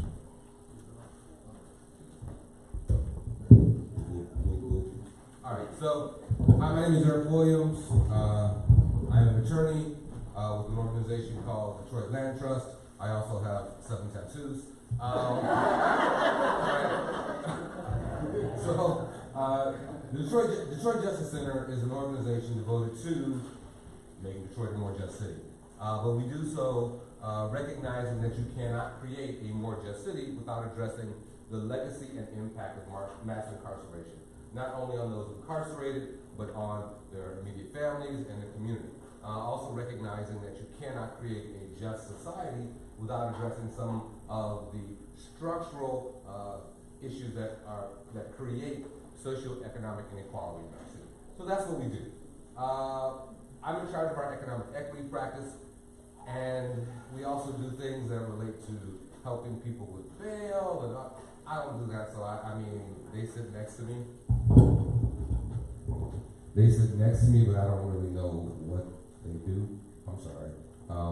But they do a lot of really good work, and you can look them up, bail disruptors and all that stuff. So I'm going to give you a quick presentation. I got to tell you, this is normally a 3-hour presentation that I have tried to get down to like 20 minutes. Okay, so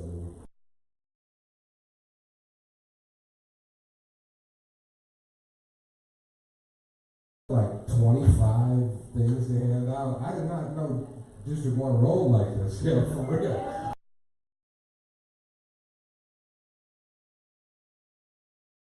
I've been to a number of districts. Y'all, really? They got it. I mean, it's organized and nice. And, I mean, I grew up on the west side. I grew up like 6 Mile Schaefer area. But I haven't been. I'm not really familiar with this area. So I came over here. I was like, who knew? So, yo, I'm impressed. I mean, I know Councilman, but I didn't. Who knew? So I'm going to make this. It's going to be fairly quick. It's a general overview about community land trusts, right? So we can go to the first slide. There you go. So what is a community land trust? All right, so I'm not going to read it for you. Actually, later on, we'll have our website, and you can see this presentation is actually up on the website, so you can actually read it. But so this tells you what a community land trust is. But the basics of it is this. A community land trust is a nonprofit owned by the community, run by the community, whose rules are set up by the community, for the purpose of owning land that is rented to the individuals in the community, right? The land is leased, they own the house on the community, and so it is a way for the community to be involved in the development of the community, right? So we're not just talking about residential property, this also applies to business property. So, next slide. All right. So, you heard these are the things that a land trust can do, right? So, it creates economically diverse communities because what it does is it allows you to have developments where you have people that own, people that rent, right? You can even have co-ops, you can have multifamily homes. And I don't know if you know this, but one of the problems that we have in our society is that we tend to put all the people with money in one spot, and then all the people who are struggling in one spot. Does that make any sense to you? I mean, it's kind of a flawed way of approaching it. So this addresses that. It preserves affordable housing because one of the things it does, it eliminates speculation, right? A nonprofit that owns land isn't going to sell land when it suddenly becomes more valuable, right? So it's a way of combating gentrification. It prevents displacement, where the land trust is being used for business, commercial purposes. Because it's owned by the community gets to decide what kind of businesses go in there, right? If the board of directors that runs the community land trust decides, you know what, we don't need one more liquor store. We don't need our fourth, dispensary. They get to decide what they do or don't want in there, all right? It discourages predatory lending and reduces foreclosures. During the foreclosure crisis, over 98% of community land trusts around the country went without any foreclosures. Okay? Detroit can't say that. Creates a source of income to support local needs. In many respects, it acts kind of like a homeowners association, right? The rent that is paid actually can go and support things like additional security, additional streets cleaning, that kind of thing. And it promotes a lot of local entrepreneurship because you can have the small businesses that develop in your community actually in the spaces in your community. The business spaces are actually owned by the community. Next slide. All right. So there's a bunch of community land trusts that you'll see. It's not like Detroit is, going to be leading the way on this. There are a lot of them all over. I actually have a really great video that when I do the 3-hour thing, we get to show. Because what a lot of things I get is people are like, yeah, but you can't do that in Detroit. I get that so often. It's really frustrating because two of the most impressive ones are outside Atlanta, and another really impressive one is in New Orleans, where Hurricane Katrina took out everything. Right? And you're looking at, and when you see this, when you watch the video, you can see neighborhoods that look like the worst of any neighborhood you will ever see in Detroit. And then you talk to people and you'll see brand new homes coming up, older homes being rehabbed. So it's possible. It's just a matter of what you prioritize. Right? Next slide. All right. So a community land trust is kind of it's a generic term, and there are a number of things that arguably can be called a community land trust. But when I'm using this term, what we're talking about is a nonprofit membership organization that sells the structures and leases the land beneath them.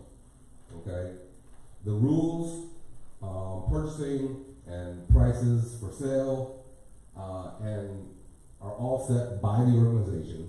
And when the building is sold, it is actually the nonprofit has a right of first refusal. Next slide. Next slide, please. Actually, next slide, because we're trying to run through this quick.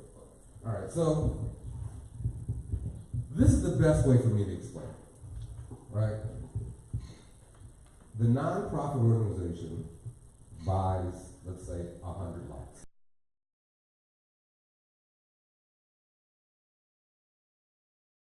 Homes, whether it builds them or the rehabs, to individuals. The individuals then buy the home, and they can buy it same way, mortgage, cash, land contract. They buy the home, but then they sign a lease and lease the land that their home sits on. All right. Now, is anybody else familiar with this concept already? If you have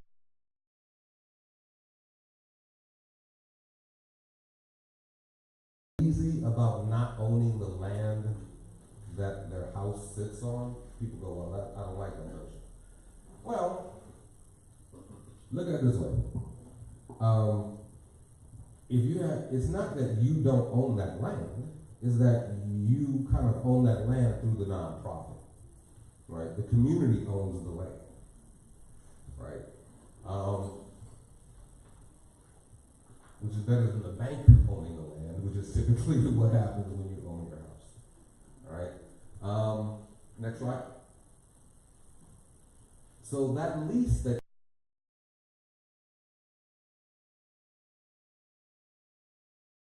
and you can renew it once. If you can find a way to renew an 89-year lease more than once, please let me know. I will be very interested in figuring out how you did that. So you have this home, you own the home, you have a lease on the land for 89 years. That home can be passed along to your heirs, it passes along with your estate. They have to sign the lease, right? And it has to be their primary residence, but you can pass along to your children.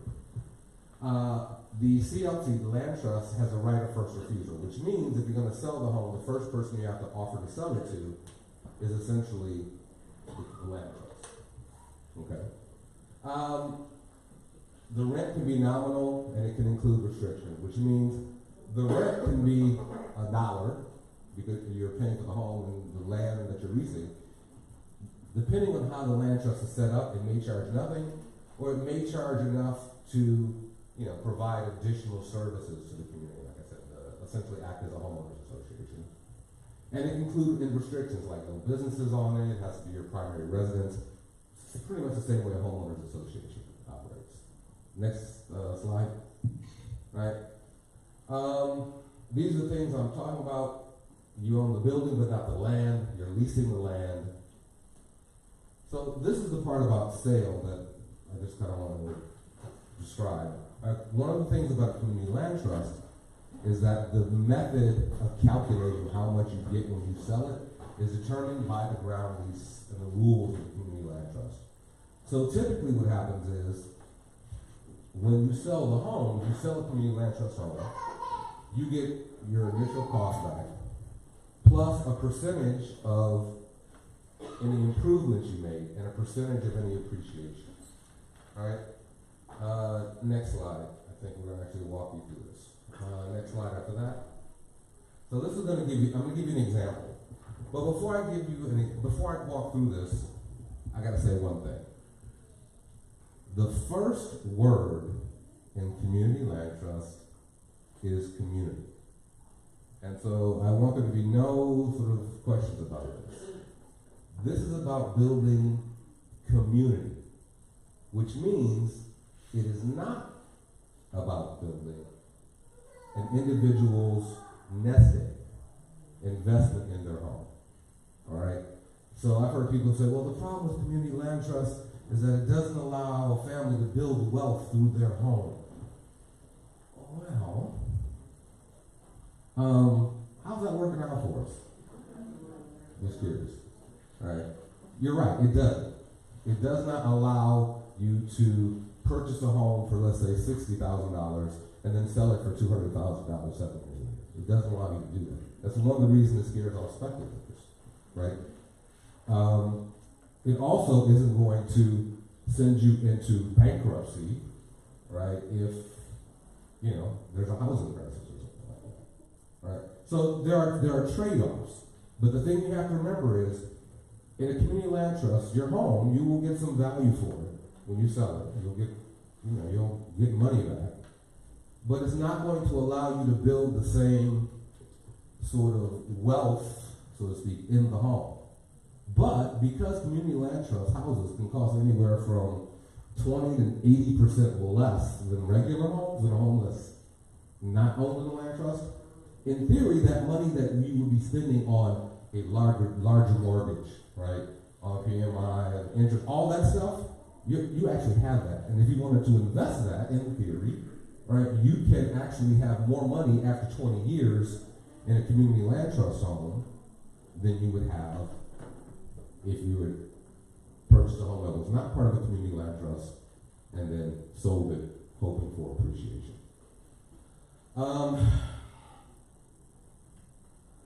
See, this is kind of hard because, like I said, I'm trying to compress all the information, right? So let's walk through this. So doing this, there are a couple of assumptions we want to make, right? So, and these all can be done different ways. So we're going to assume that under the lease, it gives you, the homeowner gives 25% of any appreciation on the house, that they get 50% of the value of certain improvements. Okay? So the homeowner buys a building for $50,000 and signs a ground lease for 8 years. Okay, next slide. Okay. So the home value is, at the time of purchase, right, the house was all appraised at $70,000. Okay? Next slide. He wants to sell 7 years later, and now it's all worth $90,000. Right? Now, keep in mind, these numbers are a result of splitting up basically the value of the land and the value of the home. The home sitting on it has appreciated, so it's still at $20,000. But when you consider what's the most important thing when it comes to real estate? Location, location, location, right? So most of the appreciation that you see in property is in the land, not the building on it. In this case, because you split those two things up, the nonprofit owns the land where most of the appreciation is, and the homeowner owns the home, which doesn't appreciate as much. You can sell the home for cheaper, right? So in this instance, there's been an appreciation in the value of the home of $20,000. So next slide. So remember I said they get 25% of appreciation, so they get 25% of the $20,000, which is $5,000, right? They spend $5,000 on improvement, which maybe they put in, a ramp for accessibility, a new roof, whatever. Okay, so they spend $5,000 on that, and they get 50% of that, so they get $2,500 for that. Okay, next slide. So the original price was $50,000. They get that back. Plus they get 50% of the improvements, 25% of appreciation. Next slide. All right. So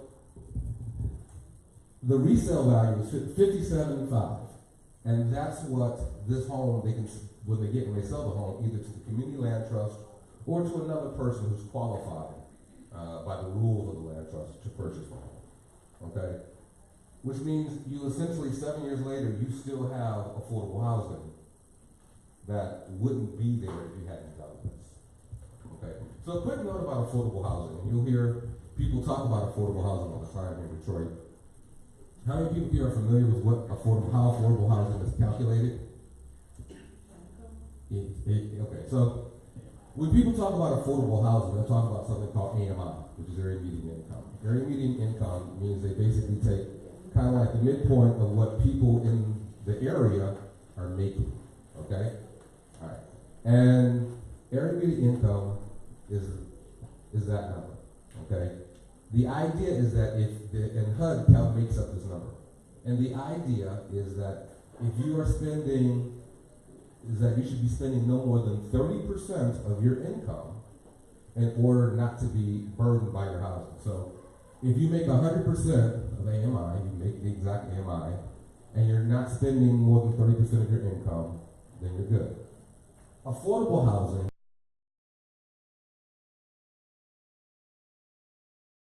the idea is if you're making 80% of AMI, it's what housing would be affordable if you spent 30% of your income.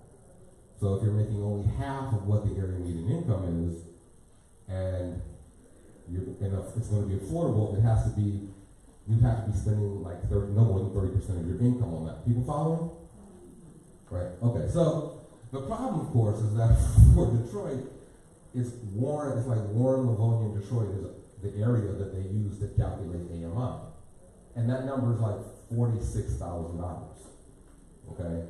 But the actual AMI for the city of Detroit is only like $28,000, which is almost half that. Which means that when they say something is at 80% or 60% of AMI in Detroit, that is in fact actually market rate, okay? So anybody that tells you, oh, we're creating affordable housing because we're putting things that are available at, it's like 80% AMI, they're lying to you. That's not affordable housing. That's not intended for you, right? That's affordable to somebody who doesn't live in the city of Detroit. Just heads up. Real talk. So next thing. So this is the thing. Well, I'm here to talk about community land trust because this area is a prime area for them, when you think about it. The land bank owns a lot of the land in this area. This is an area that is thriving, has a strong community that's very much involved in what's happening in the community, strong businesses, has distinct identity, right? So we want people to consider creating community land trusts. And when you do that, one of the things you have to do is you have to look at the area, housing needs, and all these things you should be considering. Next slide, please. Right? And then you need to start organizing, getting together community residents, partners. If there's a CDC in the area, reaching out to them. Consider, our mayor talks about this affordable housing leverage fund he's got, and a couple $100 million he wants to put in it. How's that money going to be spent? Right? Is it going to be spent like they spent a lot of the other money that was available for affordable housing, tearing homes down? Right? Is it going to be spent subsidizing a person in an individual home for a little while, then having to re-subsidize that, or is it going to be spent creating a permanent affordable housing? Those are things you have to look at. So we're asking people, next slide please, and I'm really rushing this, we're asking people to think about this. Right? There are a number of organizations, City Block Work actually is one of the organizations that are interested in getting community together, looking at whether or not a community land trust is something that makes sense. Okay. I only have a few minutes left. How long do I have for Q&A? This is for you.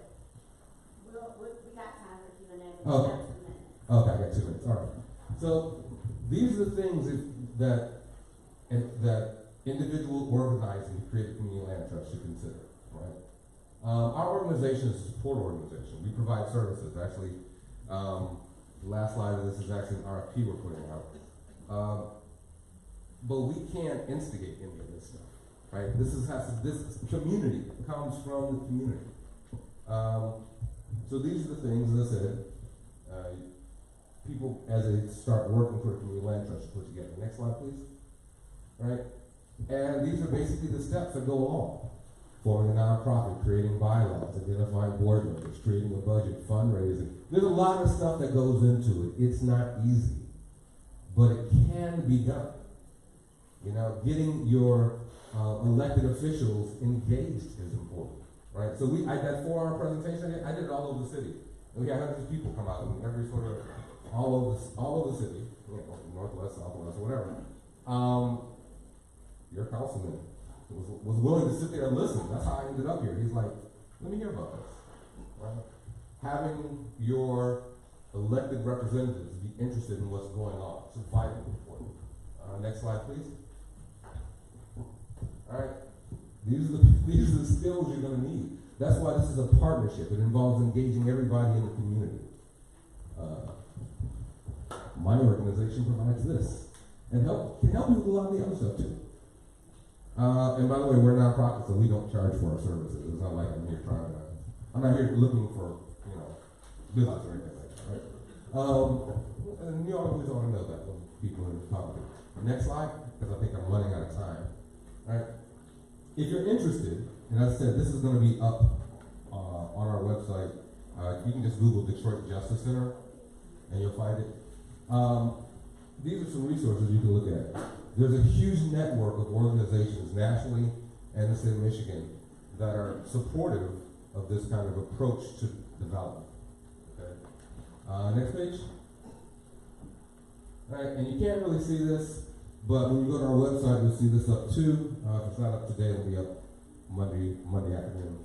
We're actually looking for organizations that are willing to pursue a community land trust. And these are the services that we will provide, right? We're going to provide assistance with all the legal steps necessary, assistance identifying board members, and we'll help with community education, all that stuff, which you can't really read. Which I actually was going to, I think we printed out a few copies, but. And so I did ask if you could get that hard copy, you can share that. Okay, yeah, okay. The electronic, but we can Right, that's what we're going to sing about. So I've been told my time is up. I thank you very much for your time. You are really impressive. Thank you. We got time for Q&A. Yeah. Q&A. I know we got some questions. So how many of you, this is the first time you heard this concept? Raise your hand again. Okay.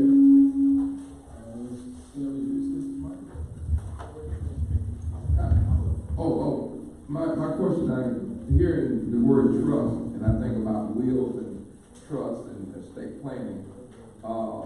With the land trust, who actually holds the deed of the property? Theoretically, the city owns all the property. In the city, because you don't pay your taxes, you're going to lose it anyway. Right. So they own the property, you just own the house that's situated on it. So with land trust, I mean, realistically, who holds the deed for the property? The community that is in the land trust? Or, I mean, where's the deed? Because that is the ownership of the property. It's owned by a nonprofit organization. So the nonprofit is formed by the community, and that nonprofit holds the title to the land. Okay. And that nonprofit is run by the community. So the board of directors is elected from the community. And typically, the board of directors is set up so it's got 3 different communities. It's got people who live in the community. It's typically the board of directors in the community land trust has 3 distinct groups. It has sort of stakeholders, so like politicians and people who are part of nonprofit organizations that operate, actual residents who live in the community land trust, and then business owners who are operating the land trust as well. And so there's 3 distinct communities that are usually represented on the board of directors, but the board of directors governs the land trust, which is where the deed to all the properties in the land trust are. You got a question over here? So I own property that was once a nonprofit housing project. We have lots next door that we own, and light industrial next to that we run projects from. So it's all self-funded, so I don't have the money to raise to build it all out the way it needs to be. So I'm acting like a nonprofit without it. How does somebody that owns property with a nonprofit intent donate their property into this and realize some of the equity that they put in so far and make sure it goes back to the intent that was meant for? That's a very good question. I've had a number of people ask me that question. So, if the easiest way to do it is once the nonprofit is established, you literally convey the property to the nonprofit. Now, one of the things that's most difficult for a nonprofit, for a CLT, is acquiring the land, right? So, clearly, they would either buy the land from you, or you would donate it. You can do it either way.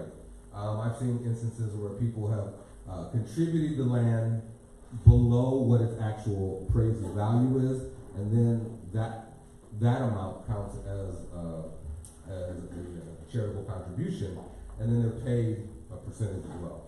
So, and also on the other hand, they have the benefit of having contributed to a nonprofit in the community, as well as no longer actually having the burden of having to try to do that development themselves. So my point is the intent of the property being into the community benefit. The owner, the guy that created the idea, wants to donate the property for that purpose beyond his life. Right. He wants to make sure that happens. So does it go into basically the deed of the land trust? And that's what it's used for? Well, there are a couple of different ways to do it. So one is that the land trust can actually have in its bylaws that it can't sell the land for any other purpose other than residential property. The other thing is, once the land trust can make sure that any property conveyed has a restriction in the deed limiting what can be done with that property after it's sold.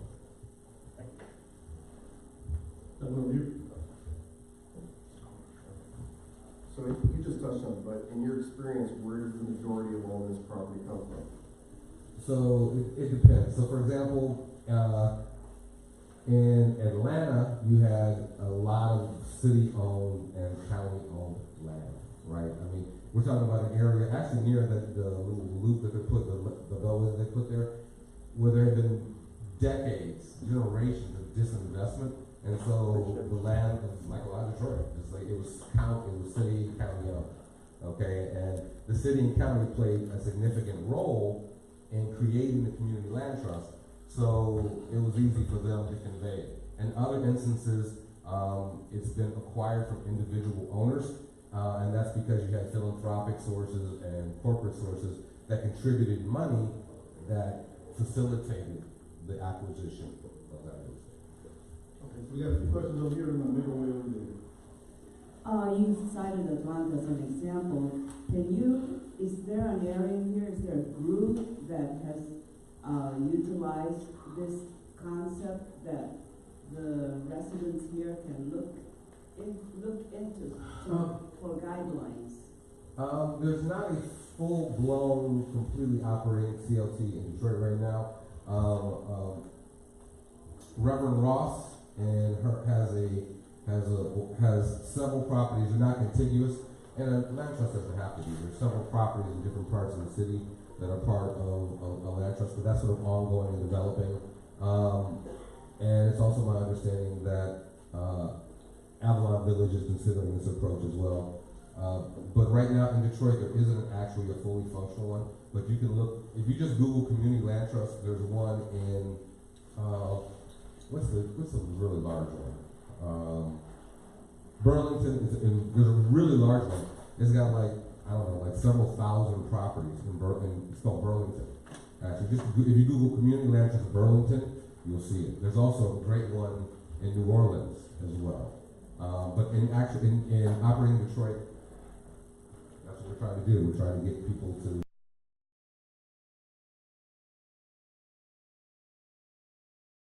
I'm Barbara Harding, out of Grand River, Greenfield. And wouldn't the city, I'll just say the city, own that land, or city, county, the state? If you own just the house, I'm just going by what's happening in our area over there. I'm out of Grand River, Greenfield. And the houses, a lot of them is being demolished down, they're not being fixed. Who in the heck do they belong to? They don't have them to fix them or anything like that. The city, Department of Neighborhood, they came up with that. But the community don't seem to really know what's going on with that.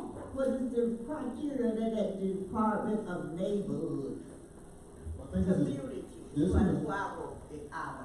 So this is a little bit different because this is the community who would actually own the land and not a situation where you have the government or some speculator or some huge developer. This is something that you as a resident could actually own. Even if you don't.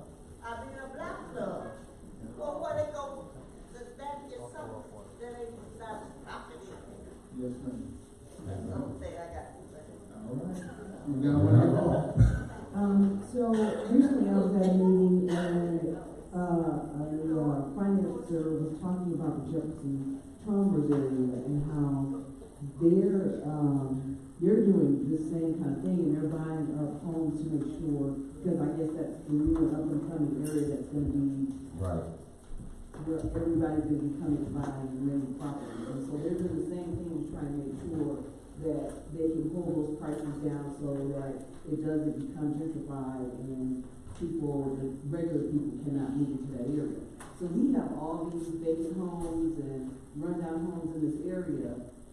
If we join into this land trust situation, how long will it be before we can start redeveloping these homes and changing the landscape of this area? Because it's definitely changing. How do we make sure that we are in line with what's happening? Right. Now, you're exactly right in the sense that, you're exactly right. But one of the things you see rapidly, right, is neighborhoods change, and not only does the neighborhood physically change, but the people who are in that neighborhood seem to get switched out, right? And this is a way to address that. How long it takes to stabilize, so there are two different things we're talking about. One is stabilizing a neighborhood that is already, a functional sort of community, And the other one is rebuilding a neighborhood, a community that has sort of lost its way, or been really hit by, foreclosures or drugs or demolitions, all those types of things, right? How long it takes to do that depends on a lot of things, including whether or not you're talking about having to build new homes, or whether you're talking about rehabbing existing homes. And this is something that, for example, can be done bootstrapping. There's over the Islamic Center, the Muslim Center over on Davison near Lodge. So they have a project called Dream of Detroit, where they've had individuals who've donated property to the mosque or to a separate nonprofit. And then they've got community members to volunteer to actually rehab homes. And some of the homes are being rented out. They're using part of it for returning citizens. They're using another part. The idea is they don't want, as people age, to have to leave the community. So in that instance, because it's centered around a mosque, right? And it's a religious institution where you have people who are already into charity in Islam. You see the title, it's called zakat.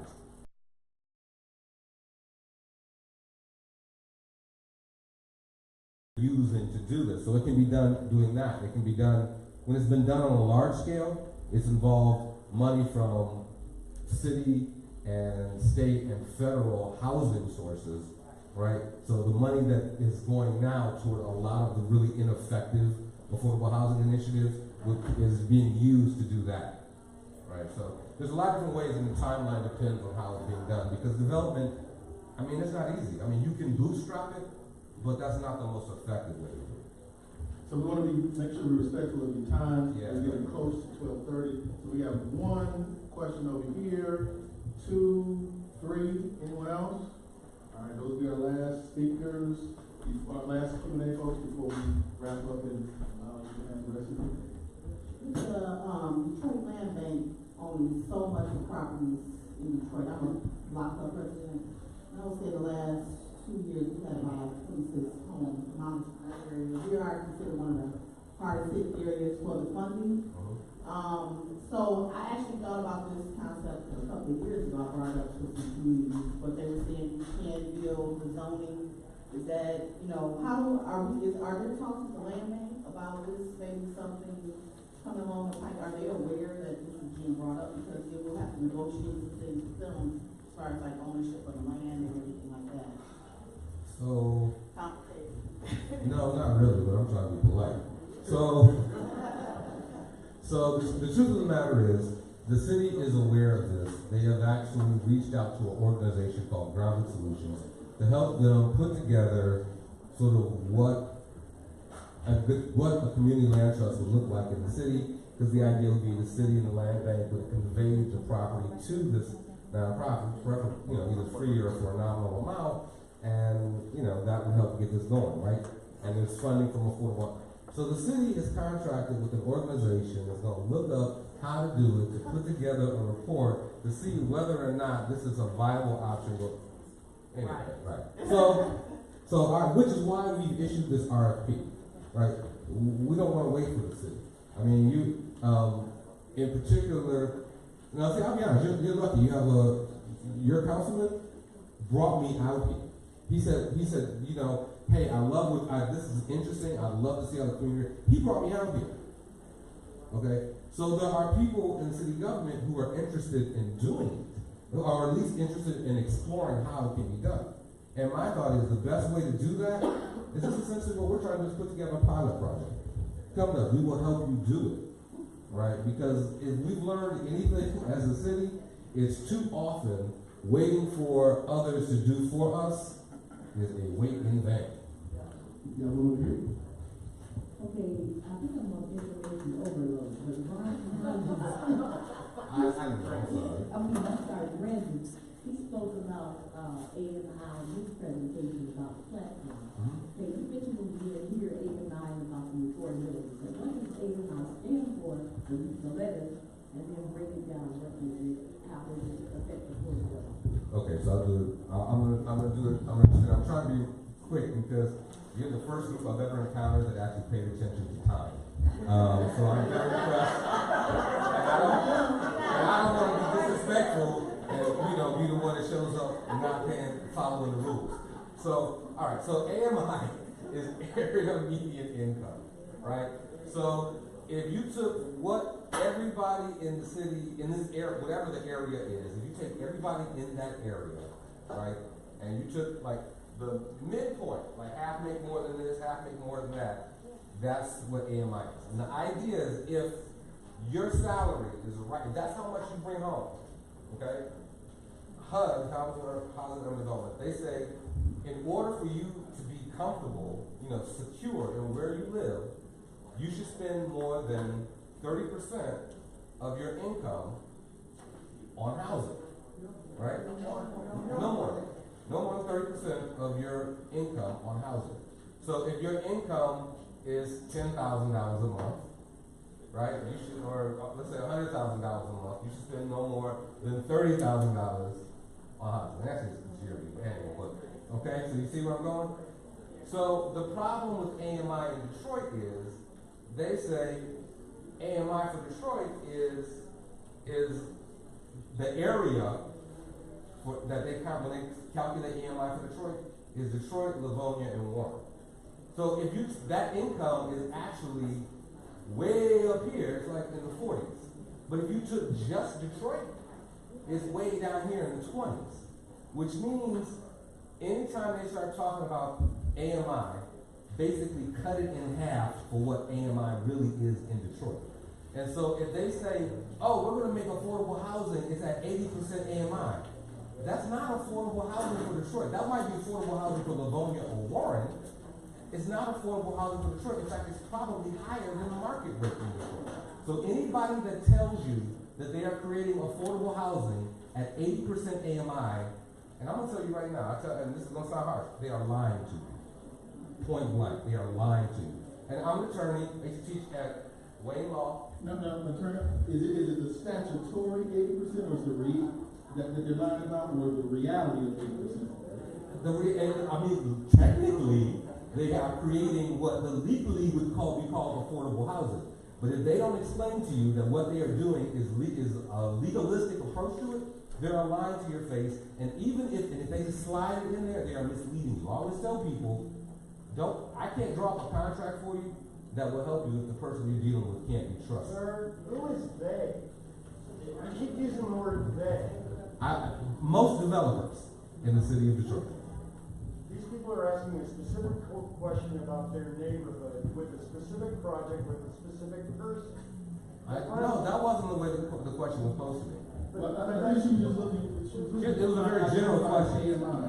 And AMI is actually calculated by the government. Right. So that's the they, right? Not the developer.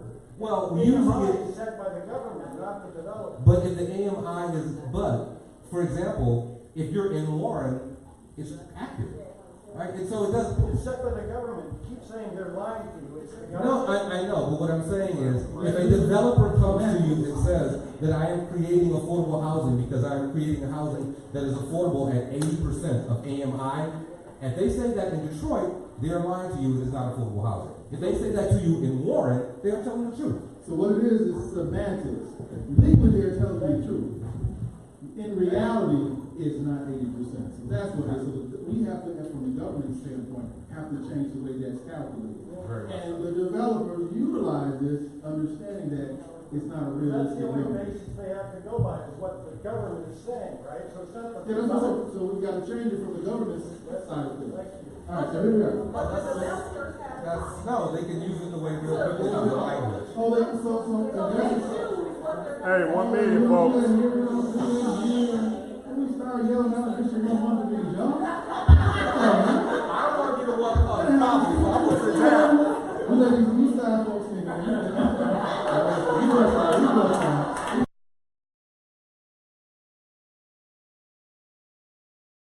Right, to lower it or to change it. But if the law says this is all they have to do, developers are going to do what they have to do.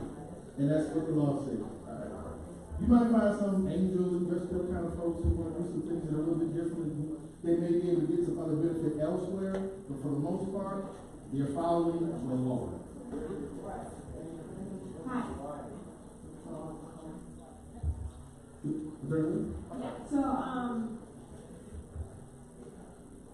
I'm interested in if a land trust has to strictly be nonprofit, or it could be something closer to like an L3C, to be able to create a platform to kind of bring in, community investors that don't necessarily want to, lose some of the profits, but still kind of have the benefits of a land trust. Can you kind of go into why a nonprofit and what comes along with that?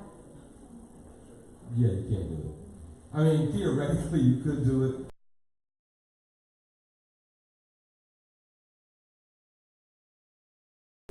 A low profit limited liability company is, in point of fact, just a limited liability company. The low profit part is just marketing. You heard the earlier developer saying that for the first time they were seeing some, project related investment. It was originally created with the idea that by creating this low profit limited liability company form, you would encourage more of this project related investment from, but it hasn't happened mostly because some of the necessary adjustments to the tax code never took place, which is why you had somebody here like 15 years after this was created talking about, oh, it's the first time. So the truth is, low profit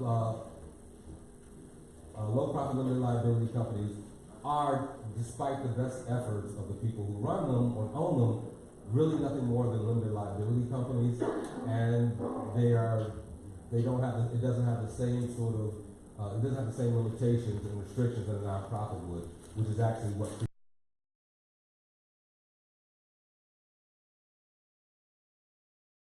Kind of be open with that and with the way you're looking to practice it to kind of give that security. Right, and then you just have the members change it whenever they want to.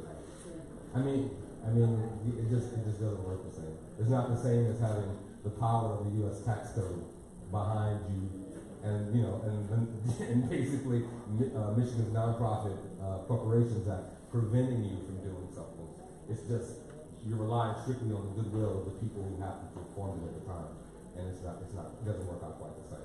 No matter how well intentioned, and I understand where the question comes from, but as a practical matter, it doesn't work. Y'all give it up for Mr. Eric Williams, Detroit Justice Center. So I want to let you all know, don't leave just yet, and he was absolutely right. The reason why this became on our radar is because we had members from the community say, hey, Council, this is something that might be interested in looking into it. Here we are today having that conversation. I have pledged to use any power or influence I have in office to at least investigate if this is something that could work in District 1. And Doug Russell and Tommy from Blockworks, they're the ones that brought this to us. So if you all have any ideas that you think that we should be working on, specifically in my office as your councilman, make sure you bring it to me, because I may not be thinking about that thing that you already have in your head that could help change the city of Detroit. Last but certainly not least, we had some of the vendors and business owners who were here, a part of the Old Redford Business Association. They have a couple of booths in the back. Folks, can you come forward real quick, just let us know who's out there. But before you leave, make sure you check them out. We even got some food samples out there. Okay, so I know y'all been sitting a long time. Information overload. We're going to make it really quickly. So in this gathering space over here, there's some representatives from the different things that are happening in the neighborhood. So make sure you stop by. We're going to mention a few of them really quickly. The Old Redford CDC with Detroit Block, I should do it, Detroit Block Works, they have information on the next meeting, which is June 8th at the Art Village from 10 to 12. We have the Old Redford Kitchen and Cafe, which is right here on Grand River, and they also have the teaspoon as well. They have samples out there. They have some rice and some croquettes and some carrot cake bread that's really tasty that's out there as well. Christ the King has a festival, actually it's today. Today from 11 to 7, bring your kids, invite your friends. They have a huge garage sale going on too that happens every year at Christ the King. We have the Eliza Howe Park schedule going on for the sidewalk arts. A lot of things going on at Eliza Howe Park. We We have Natural by Detroit, because we rock those here, a natural hair experience, that's happening June 1st, as well as Where the Black Women Go to Green, that happens every first and third Monday. Also, Sweet Potato Sensation, I do want to also know that some people don't know that we're actually a cafe. We actually have a full savory menu as well. So not only baked goods, we have chicken and waffles and salmon croquettes, and we have grits, and we have eggs, and we have turkey sausage and pancakes and all that kind of stuff too. We have cornbread too, cornbread. So if y'all hungry, you got food everywhere. So we also have the Old Redford Business Association table. You can become a member if you're a business. Our lease is out there right now. So just take a minute to survey the area, take in all this lovely yumminess of the community that you live in and rest in and play in. And thank you all for being just being on fire and being here and present for this meeting. Thank you. GNR Bike Shop, GNR Bike Shop too. It's probably that time of the year to get your bike repaired, get your tires and some air in, and get driving around the community. Thank you. Let's give another D1 hand clap to the Old Redford Business Association.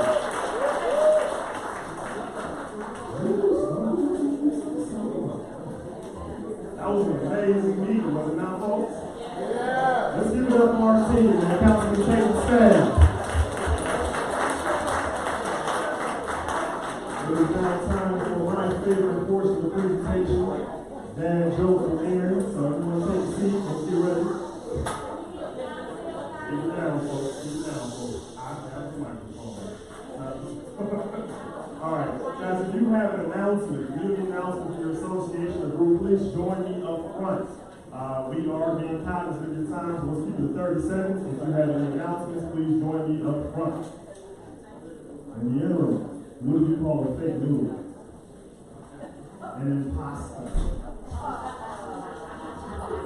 All right, folks, if we have no announcements, we want to make sure you know about our event coming up in June. June 26th, we have our Discover You Want Cash Flash. We talked about the construction from the Grand River taking place from McNichols all the way down to Bird Road for the next 2 years. We want to make sure we come out and support our small businesses. So on June 26th, from 6:30 to 8 o'clock, we will be celebrating businesses located between Evergreen and Outer Drive. This is our first Cash Flash event. We are celebrating multiple businesses at one time. Come on out and talk DES, the Art Gallery, Universal Liquor. We'll have food truck, games, all kinds of things that you will love to take part in. So on June 26th, from 6:30 to 8:30, please come out and join us. I bid you all adieu. Thank you so very much for coming out. Put your friends in. They trash away. Make sure you stop outside and visit the Old Redford Business Association. Thank you for coming. We'll see you next month.